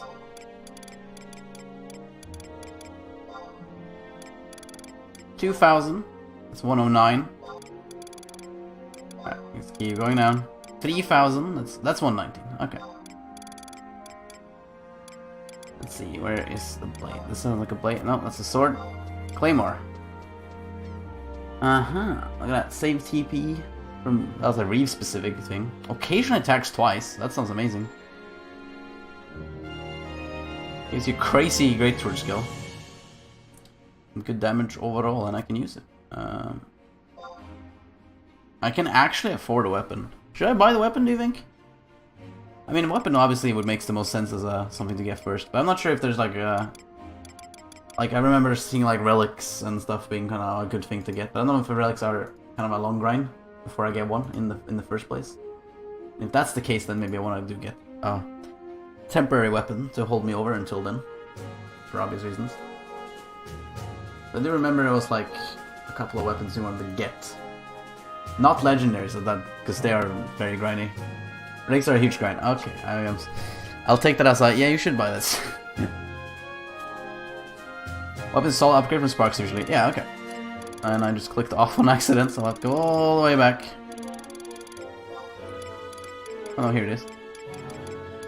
Claymore. Those look pretty damn good, so I'll go and buy me some. Oh yeah. I wish it would just automatically go in my wardrobe.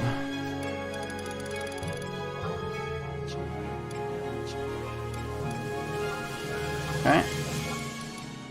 Home Claymore. There we go.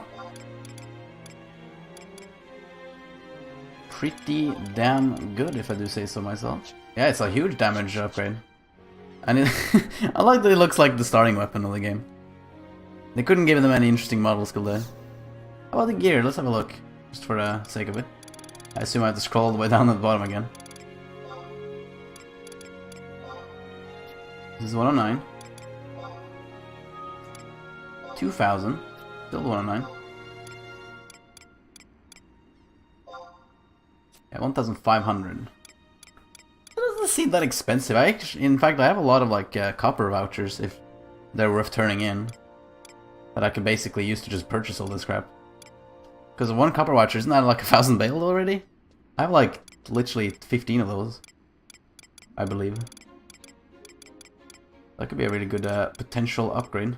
Very different prices on these pieces, but I don't wear any of this. But what is this? Oh, these ones I can use. That is a lot of stats indeed. Look at that. Definitely looks like a very good. I actually honestly thought 119 was harder to get than that.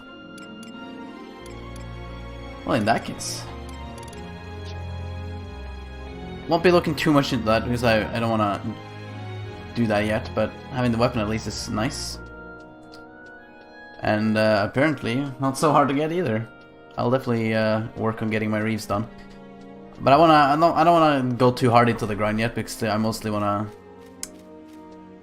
be on the same page as Tora, who is only 62 at the moment, so we need to level her up and do some story quests and all that while we're enjoying ourselves.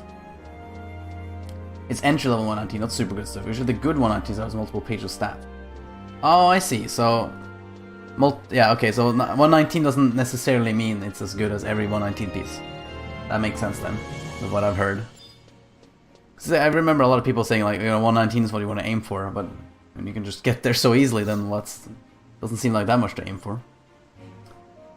I believe this should be the quest I'm looking for from our little Rune Fencer trainer. Hi. Your arrival is indeed opportune. There's a certain problem which has consumed so much of my time it has practically given me a bout of consumption. Our order wishes to forge a blade of legendary status to display at the upcoming celebration of Orvale's grandeur.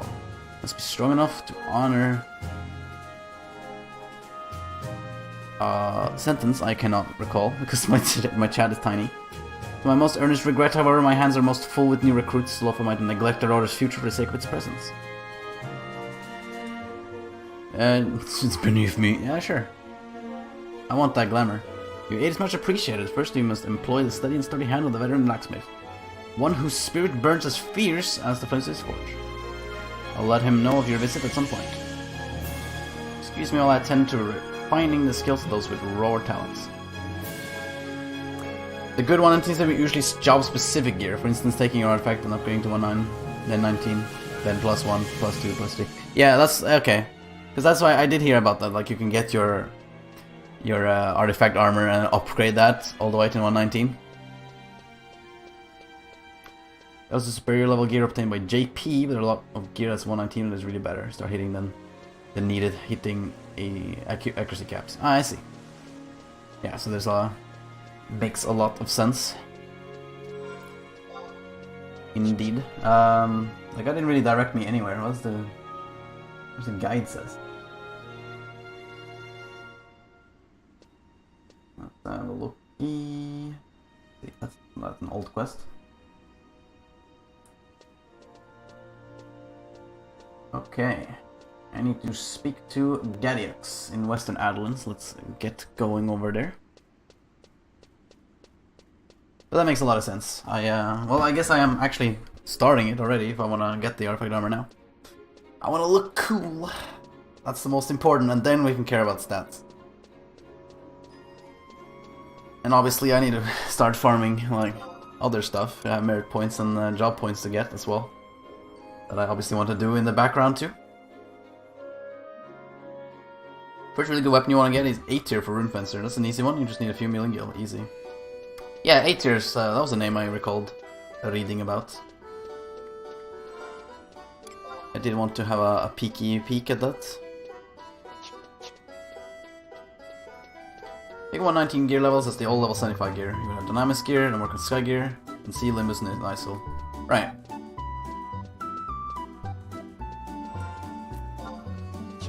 Very fair enough.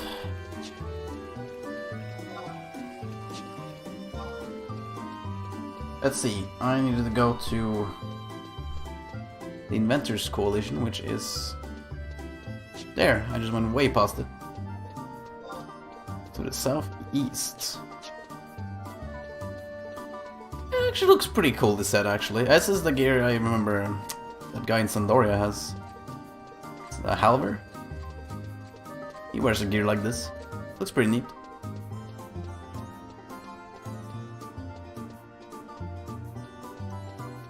Let's speak to Gadiax over here. Oh, there he is. Oh, you wear the same gear as me. We're like bros now. Hey. Innovations are fun for the whole family. Safe and reliable services, and not a hint of... Wait, you're... Come on. I know I can get it this time. Paccoz? Oh shit, he knows me. I heard you matured into... Heard you have matured into quite the Rune Fencer. Exactly the type who could complete the assignment, I'd say. You desperately need your finely honed skills to test the durability of this great sword here. Sounds like the opportunity of a lifetime, huh? Yay, science! It's always good to meet someone with a burning passion for discovery. Gimme! What makes this especially intriguing for the aficionados of the experimentation is that the sword has been altered to record data regarding usage. You did outdid itself with it, the device we forged into this weapon can accurately measure the bear's swings down to thousands of an ell. Is it an awe-inspiring revision? I'd be amazed if something didn't happen by employing weapon skills while using it. You can never tell what normal... I really need to extend my chat. It just keeps getting taken over by shouts. All I needed back after you unleashed your weapon skills a number of times that I deemed sufficient. Trial blade.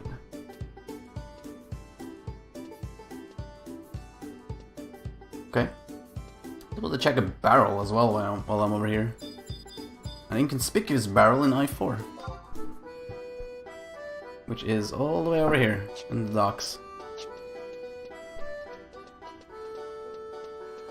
Let's go and have a look. Ah, and we get a cutscene from there apparently.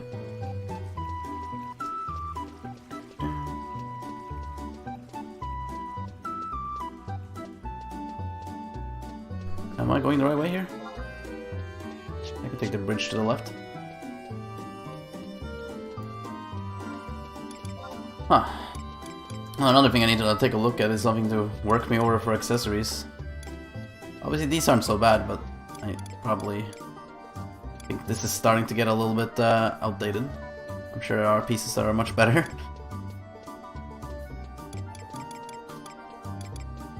Though they were not available for Sparks. Though they might be available for Baled. I did not check actually if there were accessories for sale there. Or at the very least there might be Notorious Monsters I need to kill or something specific. I'll have to look up more Rune Fencer specific stuff. Let's see, I didn't speak to Guide.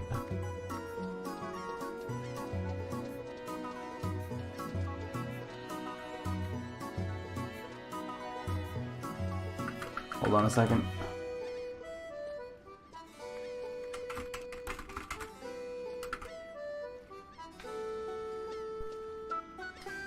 Let's see, so there's a barrel somewhere here. And we'll be actually getting... We'll actually be swapping questlines pretty soon, I think, actually. So you want to be supporting Tora, which I have been neglecting in a while. Hi. 4. Gotta double check all the way up here. Probably isn't top end of this alley over here. Aha! Inconspicuous barrel. There it is. What a random thing to interact with.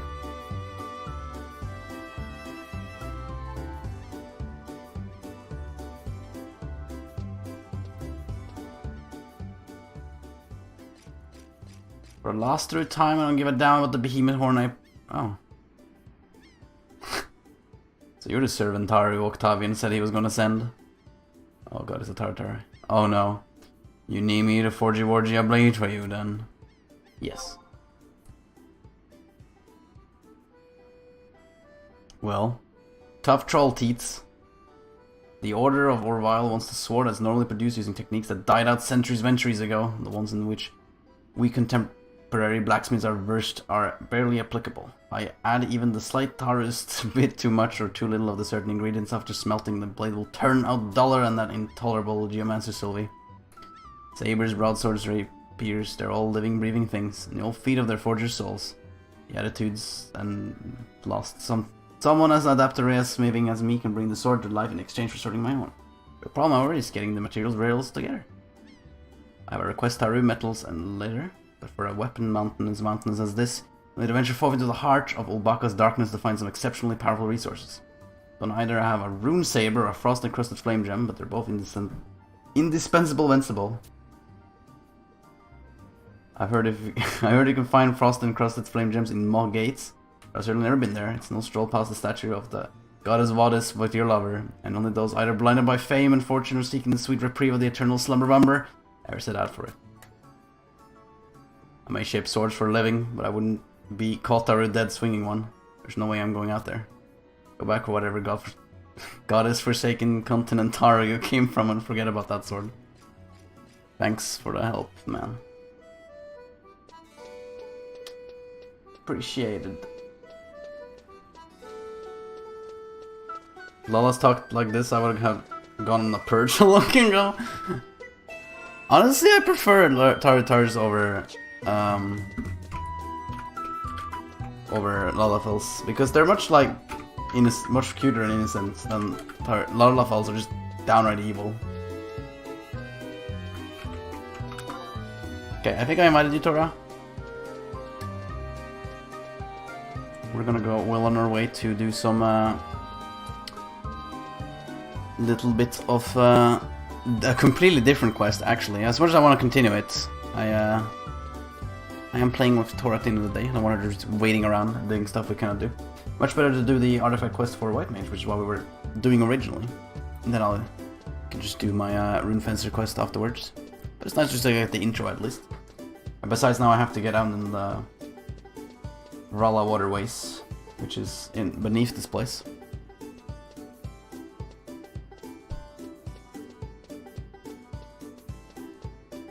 Get stuck. I need a flask anyway of something called Fruserum or Fruserum. I'll make sure to get all that stuff before I even start traveling.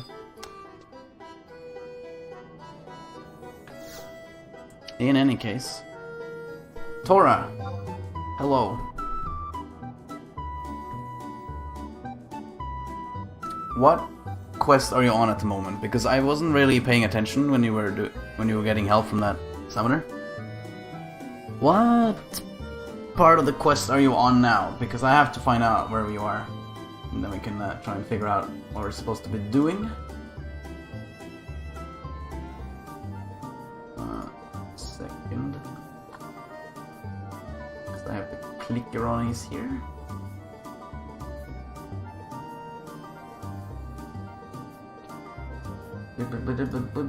Let's see, white mage. Artifact armor. Fantasy 11. Because I know you started on it, you got a weapon, you got the blessed hammer, but I'm not entirely, no clue.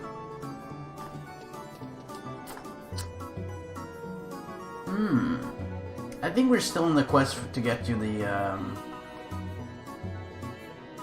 I'm pretty certain we're still in the quest to get you the feats.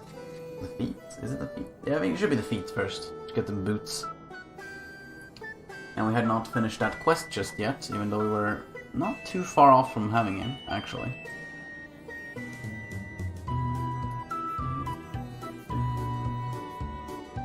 So let's just have a quick look over here, where the white mage artifact quest line is.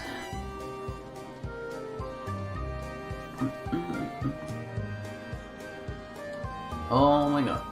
Sometimes finding out where the stuff is certainly a challenge. If you find out what the actual quest is called, and then we are... there we go, artifact quest. That's what I was looking for.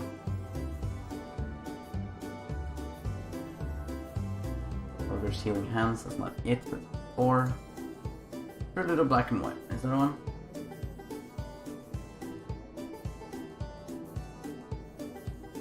Yeah, that's the one. So, you had obtained... yeah, you talked to Pugy, and you need to find a pair of moccasins, that's the one. Did you get a mail from that person? Because he said he was gonna get some moccasins for you, I seem to remember. So have you checked your mail? Do you have the moccasins?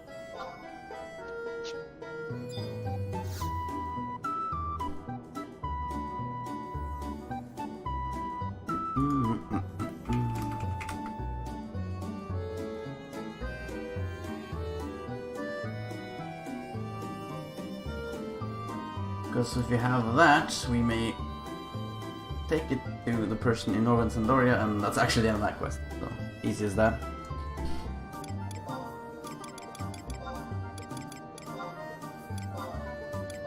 Let's accept that.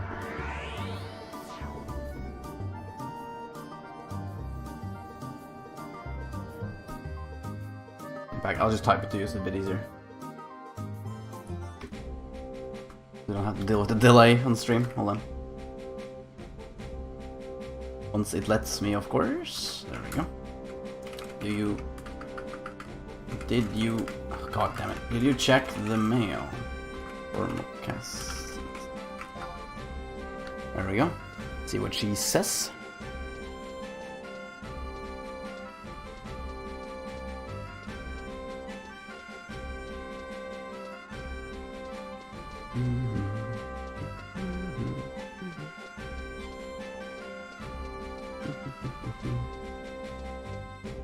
No. Alright. You probably got them? I'm not entirely certain if that... because there was a guy that was offering to help. I don't know how. Go to your mug house and speak to Moogly Poogly.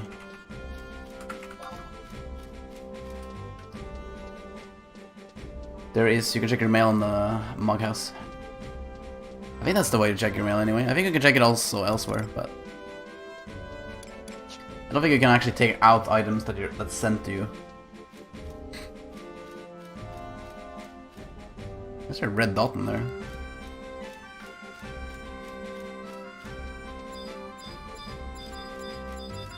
Mysterious red dot right here on the map. Hidden enemy, maybe there's an orc trying to take over Sandoria again. Awkward. But yeah, let's try and see if we can find Tora. She should be coming up here pretty soon, actually. Where is Tora? Where in the world is Tora? Oh, she's there. There she is, let's follow her. Still got their XP buff running.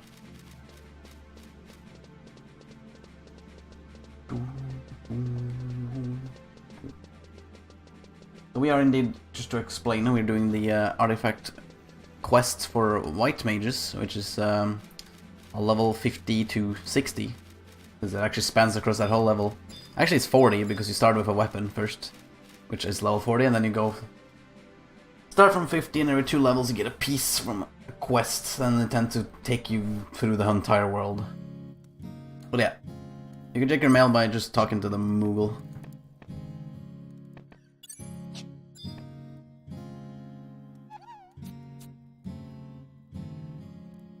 Delivery box, it's called. It's called the delivery box. There we go, let's see if she got it. If she does not have it, then we have to go farm some moccasins. Which apparently was easy to farm by killing enemies that drop it, or crafting it, which I'm not gonna do.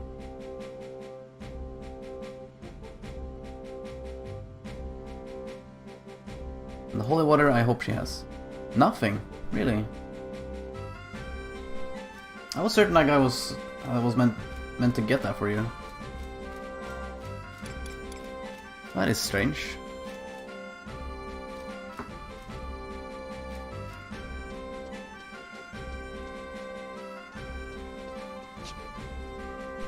That is strange indeed. No holy water either? But the holy water you should have, because we killed... You remember when we killed all those Yagudos yesterday? Did you not get... You should have gotten at least one holy water from those... Did you not roll for any holy water in there? The bird people we killed yesterday. Why would you trash it? Oh, god damn it. We have to go there now.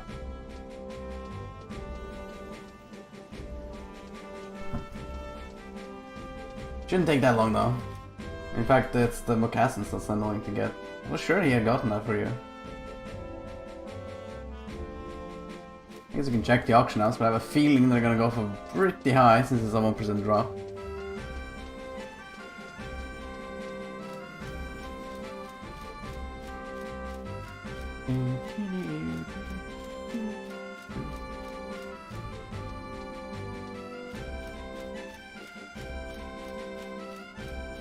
Yeah, they drop from multiple places actually.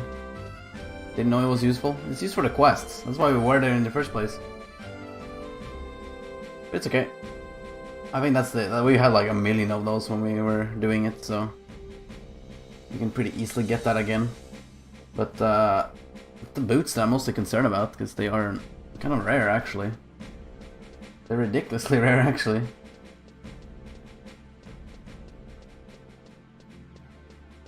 I was clueless. It's okay. I don't think he actually explained that, so there's no way you would know. Let's see, what's this item go under? I assume it's armor, boots, or legs, feet, even. Moccasins. Could be yellow because I can use it. Sure wish I had the search feature. Oh, there it is. It is in fact for sale, but is it for... Oh god, okay. We have to farm it. Because I'm not gonna spend 100k on some piece of boots that I cannot... When I have less than 500,000 left on me. Just to get the boots. That is unfortunate. I guess our best bet is just to grind it out. Oh, that sucks a lot.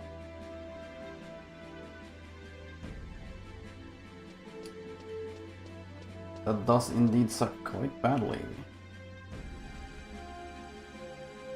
Kinda makes me wonder if we should just kinda wait for that guy to log on again and ask him. Because I was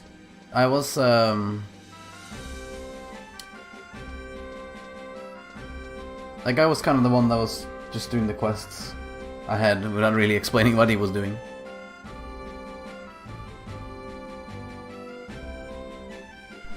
We might want to do that instead. I'm not entirely certain.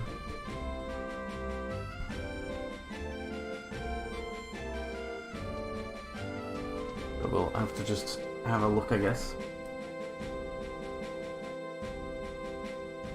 Back and forth.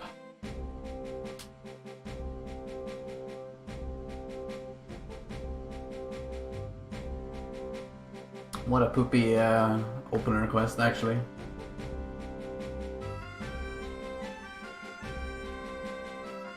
Huh.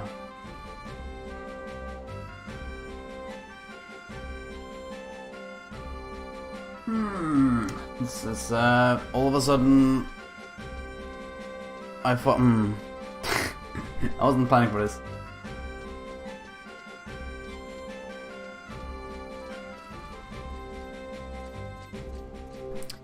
What do you think, Tora? Like, do you wanna still go for it, or do you wanna give it a shot? Or give a shot at something else, like, for example, it's just leveling again. Because I am wondering if perhaps that might just be a more fun idea. Until we can get that guy to log on again. Just ask him. It's fine.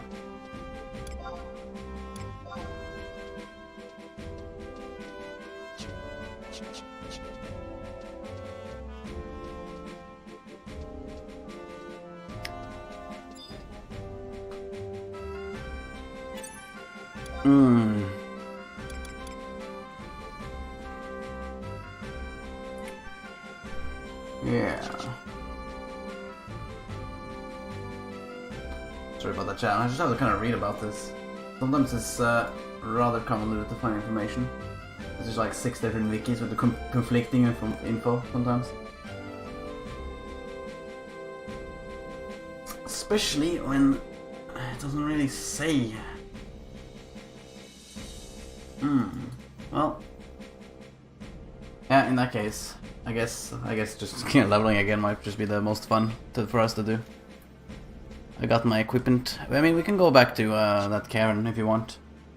That kind of depends if you want to keep leveling your white mage or keep leveling your summoner, actually. I'm not sure which one you want to get to higher level first.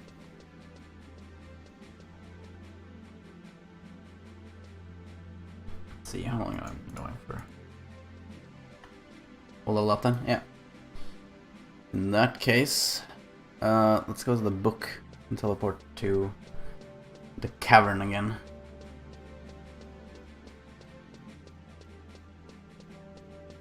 I believe I should get limit points from there, so I should be fine just running it as a Rune Fencer.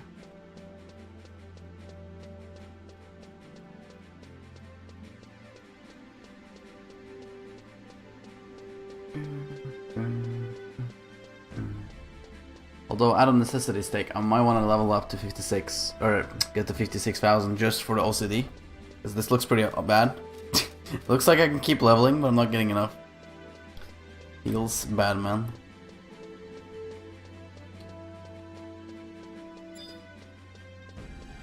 Yeah, let's go and have a peek. Survival guide. These books apparently teleport us. We want to go to this place, the Oubliette. It should be in there. Okay, I'm actually not sure which category it is because I don't have the same categories as you.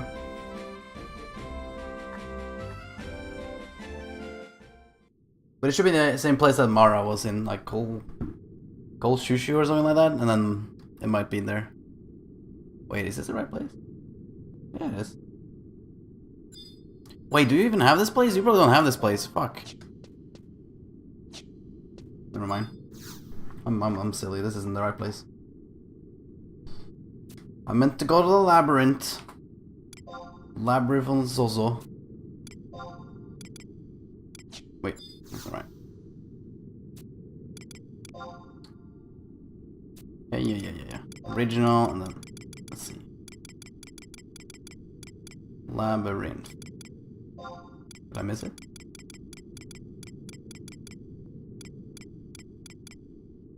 What? Just got it though. Makes no sense. I literally just unlocked this.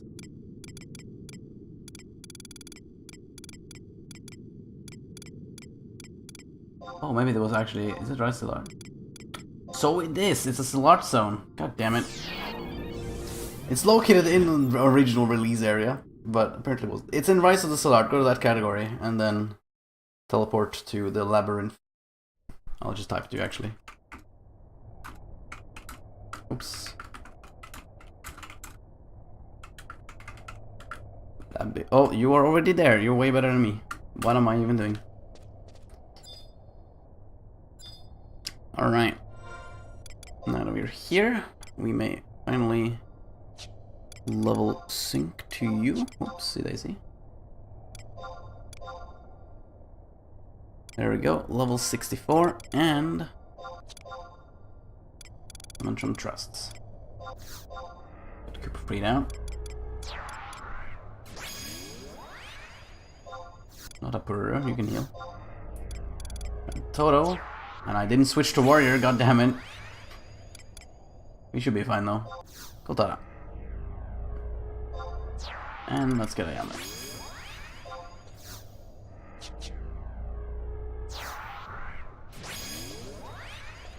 Accept the book again, by the way. It's page 5. I think we lost the book because we left the zone. Oh wait, no, I already have it. Never mind. We still have it. Let's just keep going.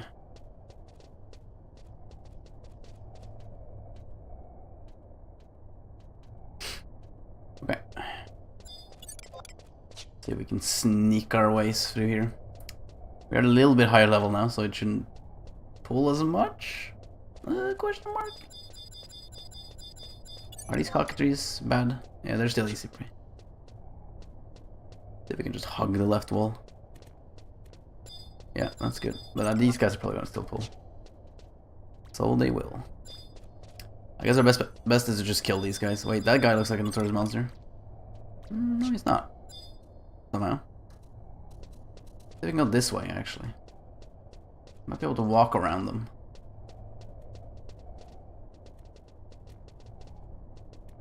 Fine, we get this guy. Okay. Oh, we got him. That's fine. Let's fight him here.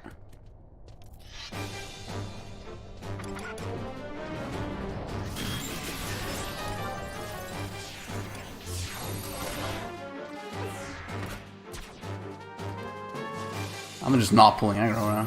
Amazing. There we go. Hello. Finally bothered to look at me. Something happened to Shantoro. She looks a bit shook. I only had 2, so I can use lunge now.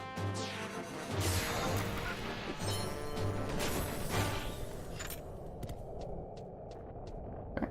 Sneak in here. Get this scorpion dude. He's not evil.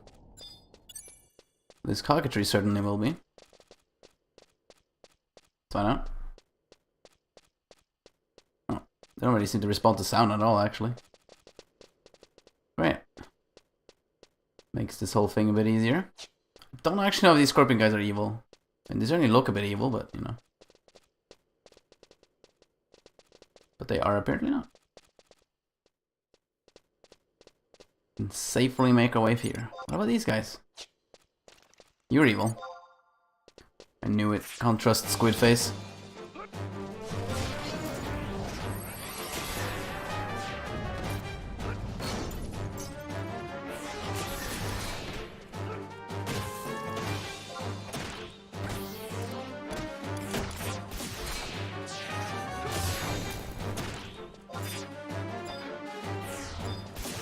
So we can get aggro on this guy.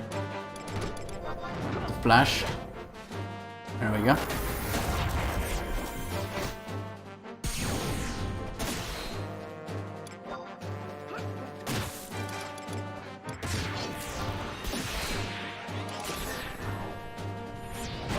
Swipe them out. This this guy back as well. There we go. That works. Definitely should have maybe picked warrior as my sub job when I'm at this low level. Still missing so many spells, so it's making things a lot harder. We could just sneak around here now. This guy is not fond of us. Should be fine though. Am I stuck? There. Use relation. And then flash him. There we go. Almost dead already.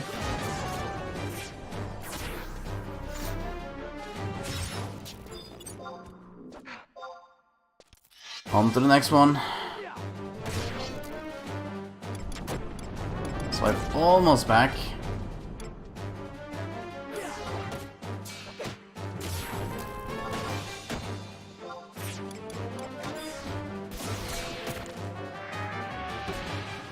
I have aggro on both at least, so that's good. Keep jinxing it.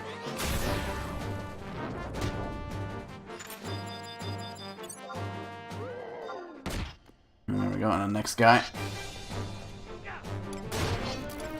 Here comes the lunge. Bam! That hit it like a truck.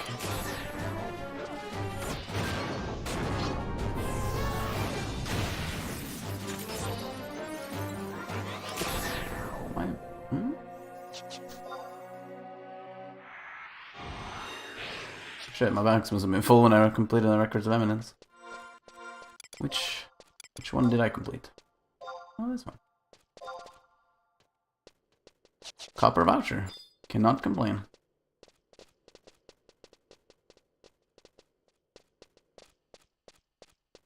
Alright, and here we go. Finally made it to our spot. I don't believe I can teleport from these. We'll just kill this Torama right over here.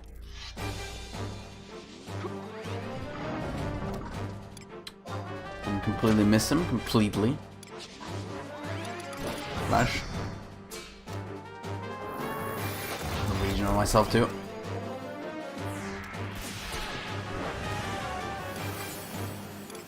Let's get Barf Thunder. Doesn't really cost Thunder specifically on me, but it works.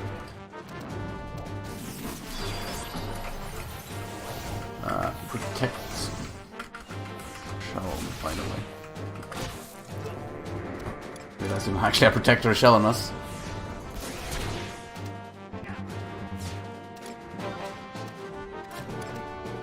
I get bar. It's not petrified. It's paralyzed. Here we go. Swipe him. Please get me out of aggro back. Hello. There we go. God damn it.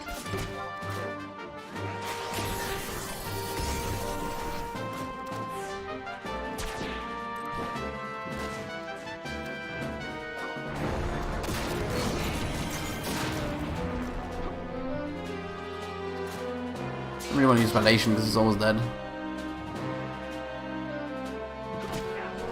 Alright, that works. Schmack.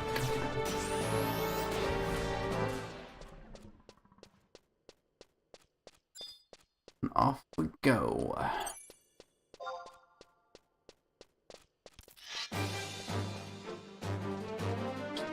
Give him a poke. Run away back. Fight him here.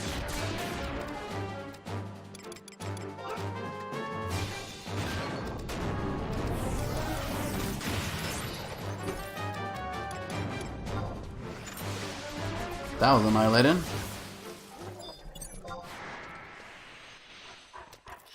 Merit point.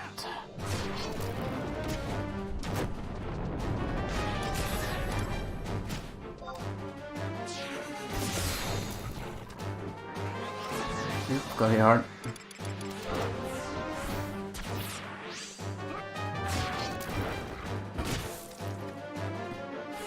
So yeah, I mean, oh god, it's kind of hard to like. I end up always concentrating playing this because it's so intense to keep up aggro sometimes. So I had to really work it hard. Well, it's a little bit easier, actually, once I get to like 88, I got a lot easier because of Crusade. I'm sure there's better spells I can use too that I just don't have. Certainly doesn't help. But this game is interesting, you know, since 14 is... Like, as a person that's played a crap load of 14, right? And still does, right? Still play a lot of 14. I just played 14, in fact. This game does some things pretty weirdly and differently. And in some cases actually better, in my opinion. The first example that I can think of is gear. I find the gearing in this game way more interesting. Did I not? Oh my god, paralyzed. God dang it.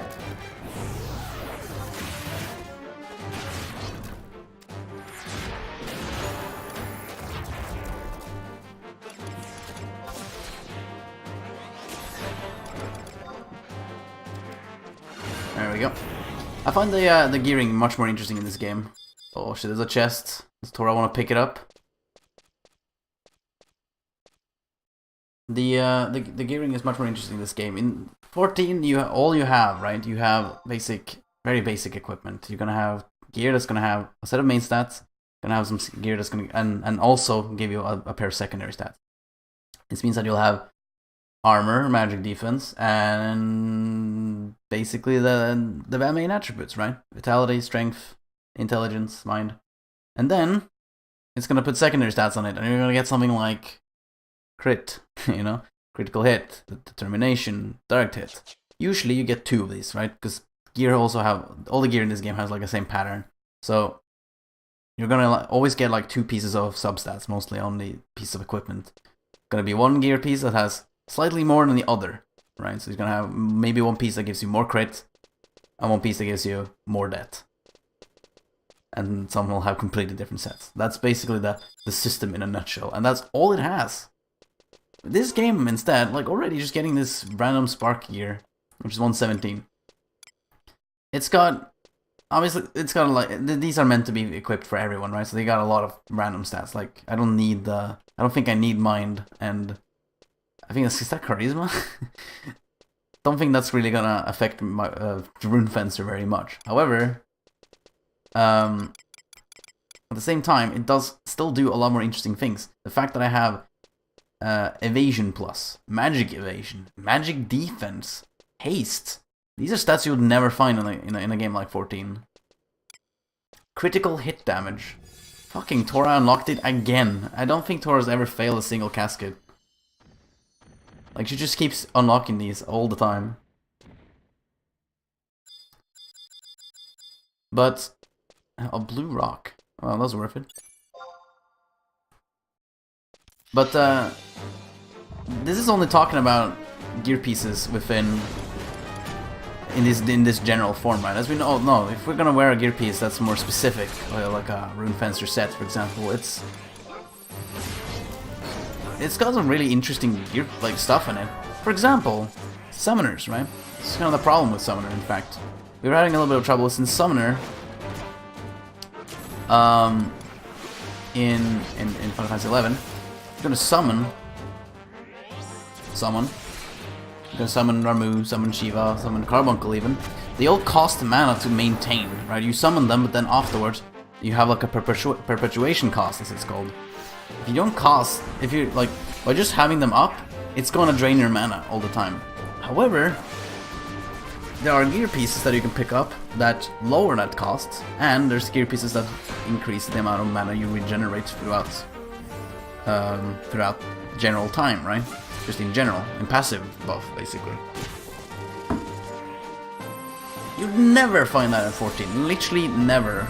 And it's such a shame because it's not even, they don't feel like they're going that crazy, right? I feel like they certainly could be going much more crazy. A good example is sometimes World of Warcraft's legendary sets and tier sets tend to be much more intense. They're not even doing that. They already feel like they just accomplish what gearing should do, in my opinion, which is not just be this general, oh, congratulations, it's an item level upgrade. No, it should also feel like it actually makes a difference. You shouldn't just equip it and feel like you're gonna do 20% more damage. You should equip it and make it feel like it also will do something to you, something you farmed for, something you try to obtain. But of course, horizontal progression in that regard can be a little bit of a tough one, because, yeah, they're tougher to balance. And that's the main problem, right? 14 is so focused on balancing things perfectly. I've been using Thunder on these guys. Amazing. But of course, when balance is such a focus, it ends up watering down so many potential fun features just because it might break.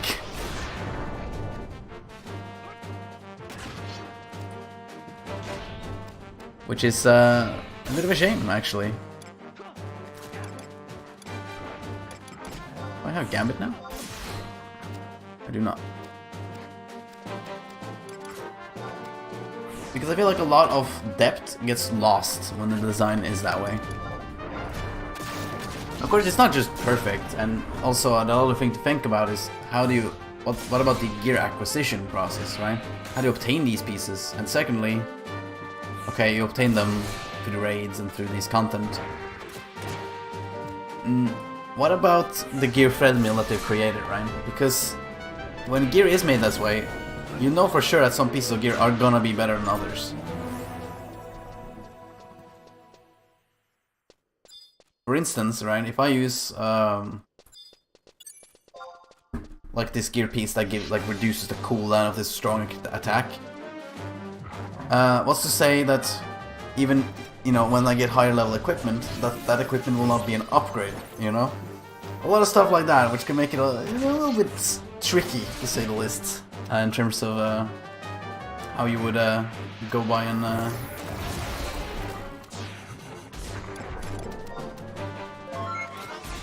solve that. Crescent X, thank you for the raid. Welcome everyone. I was just ranting about Final Fantasy 14 versus 11. Hope you're all having a great time. I'm just gonna grinding some merit points with my girlfriend, who's leveling, actually. She's level 65. Figure we'll be doing some level sync, since we kinda gave up on doing the White Mage quest at the moment, since we needed some rough equipment, so to speak. Mocassins, specifically, that are 250k gil, and I have just above twice of that amount, so we're gonna wait for a little bit with that. Good rant. I'm glad you agree. I'm glad I'm not just have some ridiculous opinions. But it's not a black and white subject, at least. Like some people make it seem, right? Because they are two different games entirely, right? The experience that 14 tries to offer is very specific to a theme park MMO, right? What they try to do is that they try to create balanced arenas, like make it so that all classes are very equal, and make the content, like the raids, the dungeons, all to be very structured and make it all work. 11 just didn't give a crap. It just let you do whatever you wanted, and sometimes that meant, yeah, ninjas tanked and stuff. Oops. But that wasn't necessarily that's necessarily a bad thing, and I guess that's kind of where a lot of difference appears. Because you'll get some people that'll think, you know, but I want my class to be perfectly balanced. And more often than not, a lot of developers tend to agree with that. These things think, yeah, we don't want to make that happen. And so they get so scared of doing anything. But I don't know if that's necessarily the right choice to go by. It's kind of why I wish that 14 would try more things out.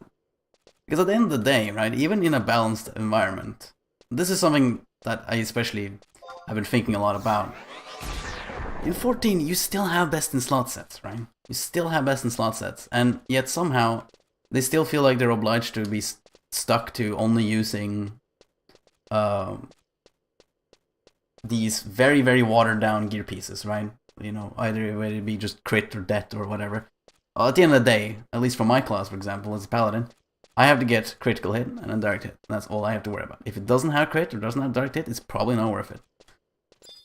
That's my itemization, you know. Compared to in this, it's a whole different world. You know, I want to get specific pieces that work in specific scenarios. I'll have different gear sets, right? I'll be getting something that's really good to use for TP skills, and the fact that you can switch equipment in combat also makes things a lot more complex. Not sure if I like the whole concept of switching pieces in combat. I think it goes a bit of a step beyond. But you don't even have to go that far at the end of the day. But just look at other games, like EverQuest, for example. You still had much more horizontal gear progression, and as far as I know, you couldn't change gear in combat. Maybe weapons. Which is fine, maybe weapons make sense. Weapons make a lot of sense, and that's something that even World of Warcraft actually did. I definitely think some old school MMOs did a better job with item balance. They did, and that's the thing, right? That's exactly the thing. They managed to, even though things were like sort of messed up, and yeah, sometimes things went really the wrong way, it still worked, didn't it?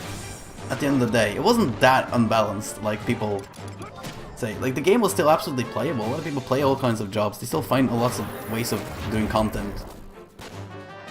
It wasn't like the game was unplayable, and most of all, the game was fun. You know? The game was fun to play. And it made you logging in and have a different experience when you have all these different things you can do, and just, I don't know. I kind of wish MMOs were a bit more... I feel like MMOs have lost a lot of the charm that they used to have, and it's a shame. Gotta be able to make some dinner? Thanks for sticking along, man. I did actually completely miss some person following, I think. Hued X3, thank you for the follow, by the way. I'm so sorry, I was so stuck in my rant that I completely forgot to thank you for the follow. Hope you're all having a great time. Items that have permanence to them in old school MMOs, but if you get a level 10, it will last you 40 levels. That's exactly it, and that's something that I feel like is such a shame that it's lost now, right? When you get gear pieces, and this is something that gets very tiring in Final Fantasy XIV, for example, you know that the gear pieces you get, you're gonna replace them in 3 months. That's not really fun, especially when the gear pieces aren't that interesting in the first place. I know for a fact that, yeah, okay, I obtained this awesome piece from Omega. It has the best stats for me. But I'm not going to use it in 3 months, because I know that the next raid tier is going to be released. Or, well, not usually 3 months, 6 months, right? Because that's when the big raids come out. I'm not going to be using that equipment anymore. Or worst of all, expansions, even bigger, because expansions you completely don't even... You want to use a single piece of equipment. Nothing will remain. Not even your skills. And expansion should expand on the content, not replace it. Which is a really big problem in these newer MMOs, right? You get the content that just dies out already in Heavensward, right? First expansion of 14. Oh god, Shantoro. You're not gonna do Alexander, right? Alexander's old content is useless. What's the point? Remember the name of every bit of gear had an EQ, and WoW, I couldn't even tell you one. Yeah. But even actually WoW as well, in the beginning of WoW, I'd say that gear even had at least kept some permanence, right? 14 feels like a step beyond again, where you really cannot tell the difference between a piece of gear that's item level 400 and a piece of gear that's item level 300. At least in WoW you had like epics, and you still had tier sets, right? Tier sets very, very, very memorable. But Final Fantasy doesn't even have that. Final Fantasy has, well, there's a tombstone set, but that's not a set, right? It's just a gear. That's just a way you acquire gear, and then it has a gear set from the raid itself. And that's basically the only 2 pieces of in-game, like, item level pieces, that the best equipment you can obtain. That's literally the only 2 sources you can get them from. And if you're a tank in this situation, yeah, you want to get crafted accessories. Only 3 of them. That's the only thing I can remember.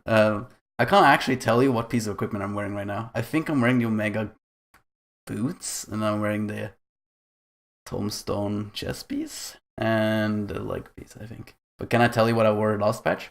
No fucking idea. I have no memory of it. The only thing I can remember is the glamour, like what it looked like. That's the only thing I can remember. And at the end of the day, that's kind of what people matter by nowadays. But it's a bit of a shame, you know. So I definitely feel like the permanence is a lacking feature nowadays, and the fact that they keep making the content the way they are, and just the design philosophy of the current MMOs, they sort of always focus so much on having, basically, they want to make sure that you're catched up all the time to all the content, and I don't think that's always the right choice. Even though, yeah, it's very, World of Warcraft dealt with that problem, right? You had a lot of issues just kind of keeping a raid team together, right? Once you got to the last end tier raids, because you'd have to bring so many people along to the higher tiers to get geared enough to start doing the higher end raids. But at least it made the content all relevant. Every single piece of content was relevant. Molten Core was relevant. Black Wind was relevant. Ankara was relevant. Everything was relevant, even if Nationals was out, you know? But already, let's say 14, let's say current expansion in World of Warcraft,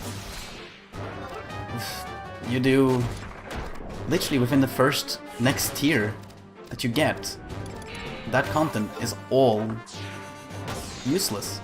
You won't run it. But just in Legion, right, for World of Warcraft, like, for example, let's take an example of the first tier set, right? It was like Emerald Nightmare. Already, since Tomb of Sargeras came out, you're not gonna run Emerald Nightmare at all. That was an outdated raid. An outdated raid in the same expansion, and a raid already went outdated. It sounds honestly kind of hard to believe, actually, that content would actually go outdated within the same expansion of all things. And all the gear that you obtain in that time probably won't really be using all that much. At least, you know, WoW had some sort of like legendaries and some items that you likely would keep using. 14, not even a single one. That's probably my biggest like peeve about 14. Not to mention boss arenas, but that's a whole different like rant that I probably won't get started on now, because I've ranted it so many times on stream. I'm just gonna breathe, take it easy.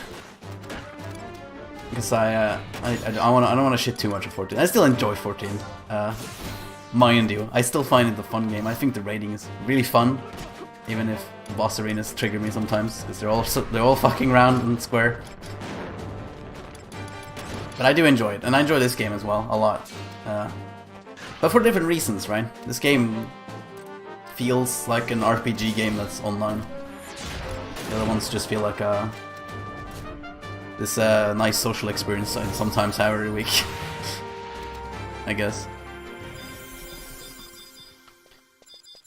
And I will say sometimes this game goes a bit over the top with how you acquire stuff. Like, some quest lines I feel are a bit like, you really have to do all that just to obtain, or just to do that.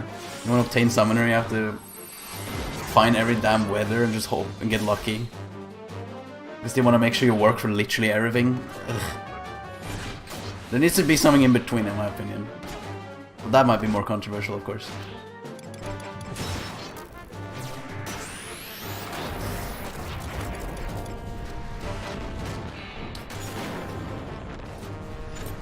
Alright, new level.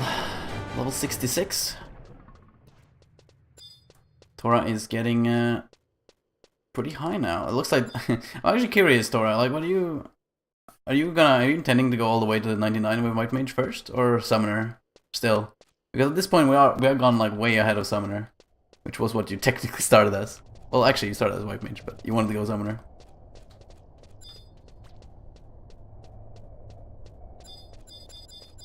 Let's see here.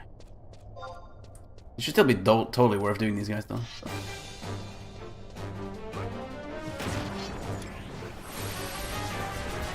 Give him lunch.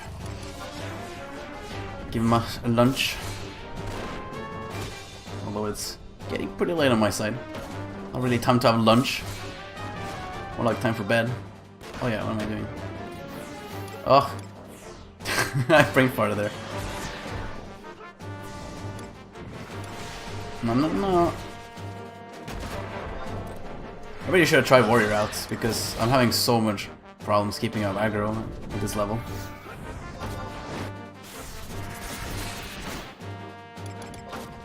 "11 is a perfect game, even though I really enjoy it. I get blue mage spells, for example, so infuriating." Yeah. And that's something that's also a different discussion with 14. Blue mage. Because I'm sure you guys are aware of the recent announcement for 14, which was the blue mage job, which just happened to not really be what people expected, I suppose. Kind of a good example of exactly what the problem that 14 is so focused about balancing, that they wouldn't allow people to run blue mage. They're so scared of it being broken that they literally just disallow you from using it in the first place. So all you can do is just a limited job where you can, yeah, you'll get the whole experience. You'll have all your spells to find and do it the old school way. But what content you want to use it on? Well, that's solo content, my friend. Doesn't sound like the right way to do things, in my opinion, but you know, I'm gonna hold my opinion on that until we actually see the job released, which is pretty soon, actually. I'll see what I think about that. I'll probably also stream leveling that thing, because I'm rather curious. Everyone's kind of low on healing. Let's see. Boom. That sounds. There's just something so satisfying about healing everyone, just to top it off like that. Look at this Tora over here.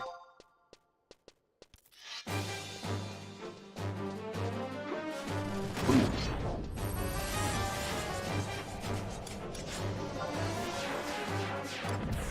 A little bit scared of popping Last Rest, because I'm already a little bit squishy. I really should be.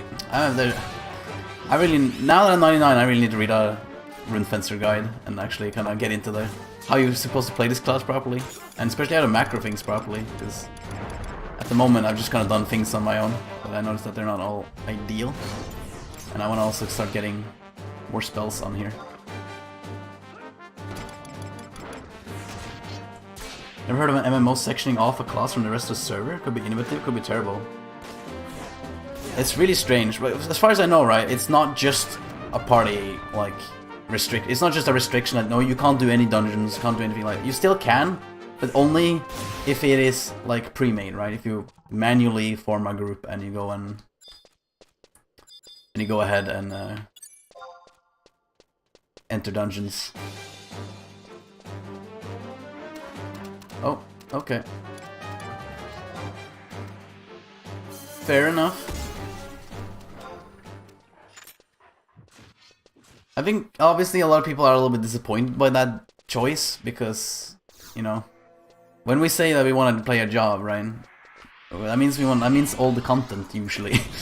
Not being able to raid with it, not being able to, which is, you know, raiding is considered like main content in 14. Even though I know not all that many people do it. It still is. It's still a strange choice. I can almost understand doing it away from Savage, but like, why keep it away from also normal mode raids, you know? Just all kinds of content, even the non-challenging ones. Can't we have blue mages in Ridorana and the Alliance raids?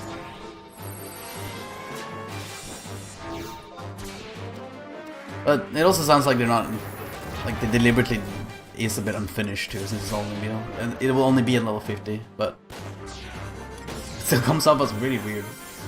That shows how rigid modern MMOs are. Yeah. And that's the thing, right? They have their very specific design, and they cannot stray from that. If they do, they have to separate it somehow. But then, of course, what's obviously gonna be asked is, what's the point then? What's the point of doing anything different?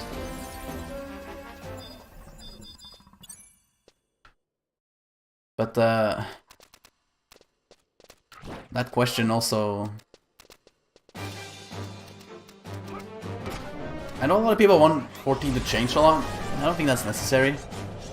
I think what's natural to do is, or at least what would make the most sense for me to do, is to just try and innovate a bit more within the boundaries of what the game already offers, right? by changing up dungeons, by changing up raids to somehow act a little bit differently than what you're used to. Just not having dungeons be the same, like pull a trash pack, go to the very end of the hallway as much as the dungeon allows you to, kill the trash pack, then move to the silent, like the random hole that just magically appears every time you clear a pack, and then clear the boss and then do the same thing vice versa. Like, why not just make a dungeon that's open for once, you know? You make a dungeon where you can choose which boss you want to fight first, you know? Or change the ordering of a dungeon. Just even just a minor thing by just changing the way trash packs work, right? What about a dungeon where you don't have to fight any trash packs? And not just meaning that they're not there, it just means that you can dodge them.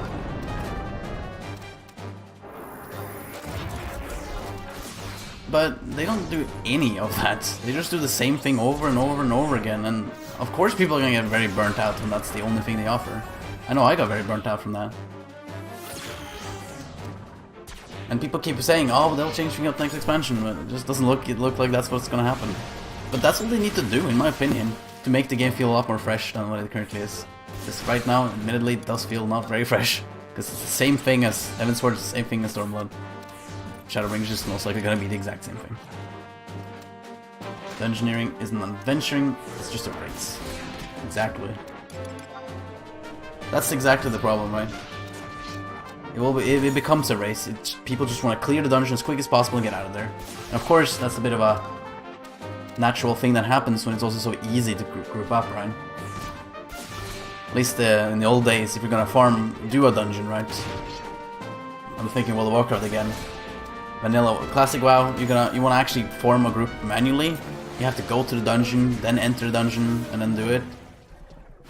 People are surprisingly not so impatient in there, because of the nature of how long it takes to be there in the first place. In my opinion, it makes for some much better experiences. Why not make dungeons this big experience you do not every single day, every single week, because of the stupid caps that you put every week. Because you have nothing better to keep people retaining to play, other than just adding a bunch of like time gates, essentially.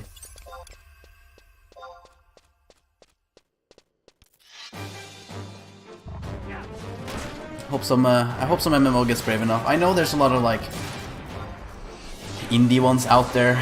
What's the one everyone's talking about? I think it's called Pantheon.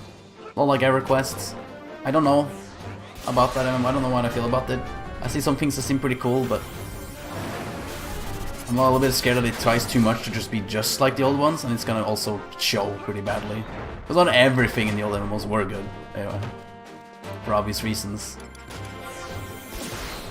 I think camping for mobs can be okay, but I don't think that's all that great for that's the only source of leveling up, right? I don't think grinding should be the thing that you should promote when you're making MMOs. You should be playing with others. And however you choose to do that could vary, you know?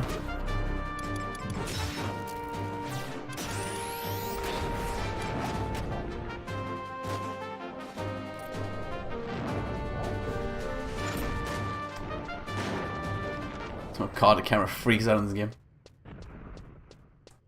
Fortunately, I'm bound to my place here. I'll just have to stand here and look cool.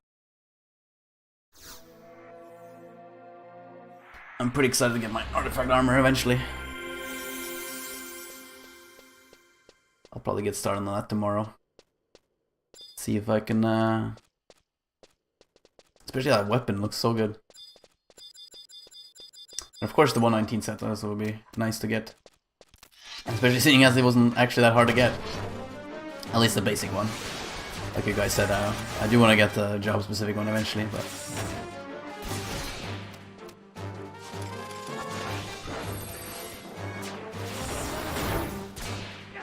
So the sure likes pulling aggro.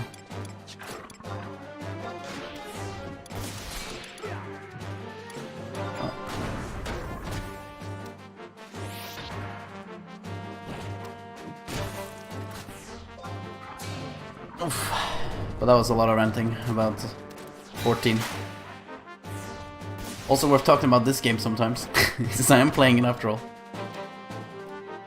One thing I really like about this game, and also can become so infuriating sometimes is the world. This world is freaking massive, and I've been thinking a lot about like how they managed to achieve that.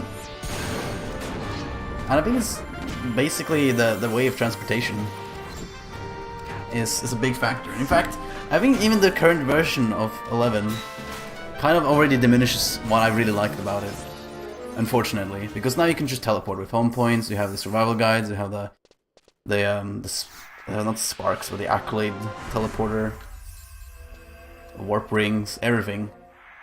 But if you think about like old school Final Fantasy 11 and EverQuest as well, like transportation was pretty limited. You often would just kind of go and walk yourself to the areas you wanted to go. If you wanted to go to a different zone, you had to go there. That doesn't just mean teleport or click some button and just be there and in 1 second. No, you had to actually travel there. And honestly, I think that's awesome. And what's also awesome is the means of transportation within that, right? What I mean by that is, okay, you want to get from Sandoria to Juno? Yeah, you can walk there, but if you're high enough level, take an airship. And airships and boats is seriously so fucking cool, and it's something I really, really wish was a thing in more games, just in general. Because, goddamn, they're immersive. Just taking like, I took one airship to Kazam with Tora, right? Because you were doing that quest. That was so cool. Like, you can actually see the environment. You can see Windurst in the background, like the giant tree, and as well as some of the crags. I know you can see as well. Like just seeing the outside and like the world in right on top of there in front of you.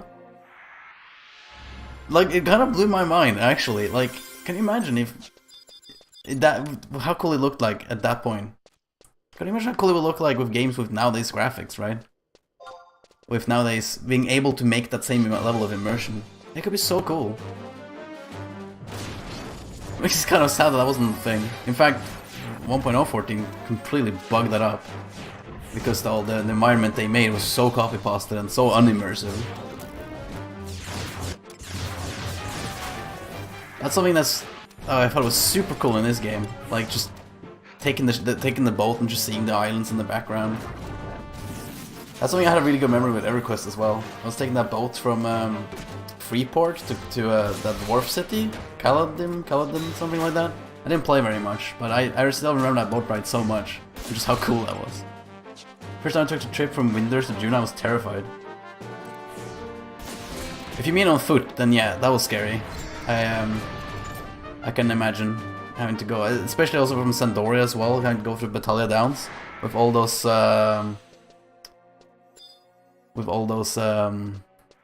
tigers and goblins that's just patrolling all over the zone. That was terrifying. Butcher's Block, yeah. Stuff like that is so cool, and they really make me feel kind of immersed in the world, right? Especially when they make it so open world. You're just gonna go wherever you want, and the worlds are huge, and yeah, you can't just fly around and just immediately reach your destinations. Because when it also makes traveling that slow, it kind of makes it changes things with your mind too. You're not just gonna you have a quest in some area, you probably aren't going to be going to that zone right away. If you have some quest that you need to go to this other city in the complete opposite end of the world, you're probably not going to prioritize it yet, because you're probably going to think, well, I'm going to set aside a time where when I want to go there. Maybe if I find another quest that also takes me there and stuff like that. And so you end up sort of planning a little bit where you're going to be going and where you're going to be traveling. Instead of just being like, well, now the quest asks me to go to Juno, so I'm just going to teleport to Juno, and then I'm going to... then I see I need to go to Castro Stroya, so I'm just going to teleport there, and then I'm going to go pick that item up, and then I'm going to go to Savoy, you know? And that's, unfortunately, that is kind of the case right now, but... it also is a little bit understandable given how large the game has gotten now. There's so many zones, and there's so many things, and... now you kind of want to also catch up on everything. Like, I can sort of understand when the game is as old and as large as it is at the moment, that they'd have to do that, right? Also because there's not enough players when you spread out in such a large world. But I still think it was awesome.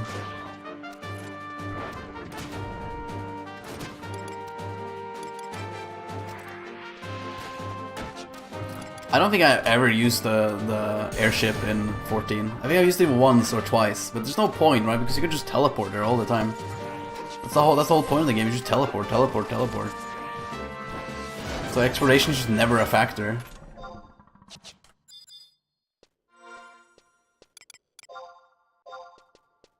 Some Gentoro again. Oh, right, I'm silenced. I'll have to wait up. I'm not pulling aggro very well. And in fact, Sora is doing some hardcore healing here. He's doing really good, actually. He's like, oh, I don't know how to play the game, and she just plays the game perfectly. Don't understand that. Just Tora things, I guess.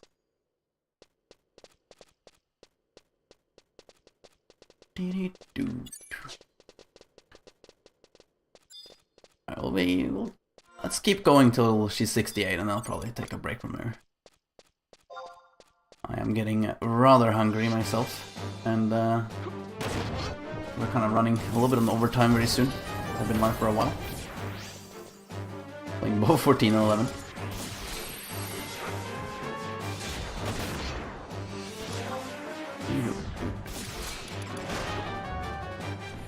Let's get a good hit on this.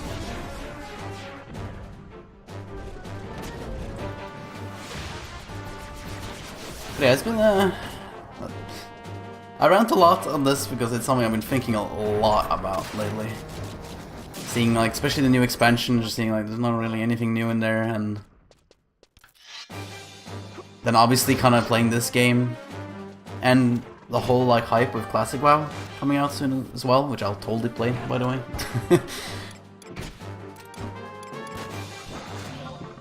Made me think a lot about MMO designs today, and how it's changed. For the good or worse. Tora things. It's true though. You just seem to just do everything perfectly, Tora. Like, every time. Like, you see a chest and you're like, oh shit, you need a password to open it. And then you just casually open it. Well, excuse me, I can't open it today. But you just seem to have gotten the code minigame, like, perfectly. There's actually another minigame in, like, the battlegrounds at where I was leveling earlier, where there's like these like sparks that appear, and you have to position yourself and then interact with it in like the right angle, and it makes you get some item, I think. I can guarantee you would just like get that right away, just because you're you, I guess. Another merit point. I'm getting so many merit points. I haven't even looked at it even. I don't know what I even do with them. I think I actually have some on Paladin. Oh, and I got it on HBMP.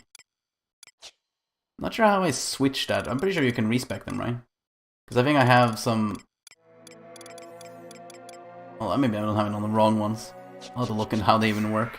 In fact, I don't even know how many merit points can I even get in total. I know next to nothing about this type of stuff. That should be interesting. Anyway, you're 68 now, which is pretty good. We can actually kind of stop leveling here. Technically it goes 60 to 70, but I think actually it's a little bit faster to go somewhere else now. So I'd say we should warp ring out of here. Because we have worked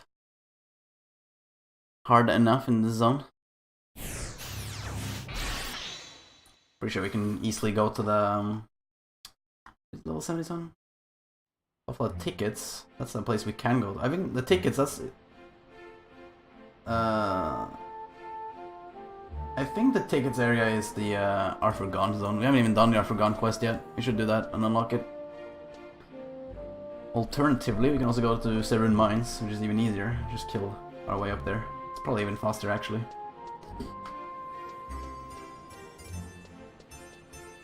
That should be way faster, actually. Not gonna lie, I'm getting pretty hungry and might go get a snack. Yeah, that's okay. I'm actually going to call it here as well and do exactly the same thing, because I am starving. I have not eaten in like 7 hours. Basically since right before I started the stream, I think I lost 8. So I am going to probably call it here. But I am not entirely sure when I'll be back. Like I said, I'm hoping to do it maybe tomorrow, to do a Darkest Dungeon stream. If not, on Thursday. Go eat! I know. We'll be seeing when that fits, but just stay tuned on Twitter. I have a Twitter, you can find a link below, the Twitch, and I usually post, hopefully a little bit earlier than today, when I try to go live. I also upload full uploads of the entire streams on YouTube, which you can also find below. I don't do that of 14 streams, because I think they're not worth it, but anything else I play, including this one, will be uploaded there. And I think that's everything I will say, so if you enjoyed it, feel free to follow. Don't have to. But I will keep streaming. At some point this week. I will try to, I promise. Okay, I don't promise, but I will try to at least. So I must thank you all for watching, and I will go grab a snack now. Catch you all later. Bye-bye. I'm gonna do like a fancy, oh shit, I'm gonna do a fancy wave. Yeah.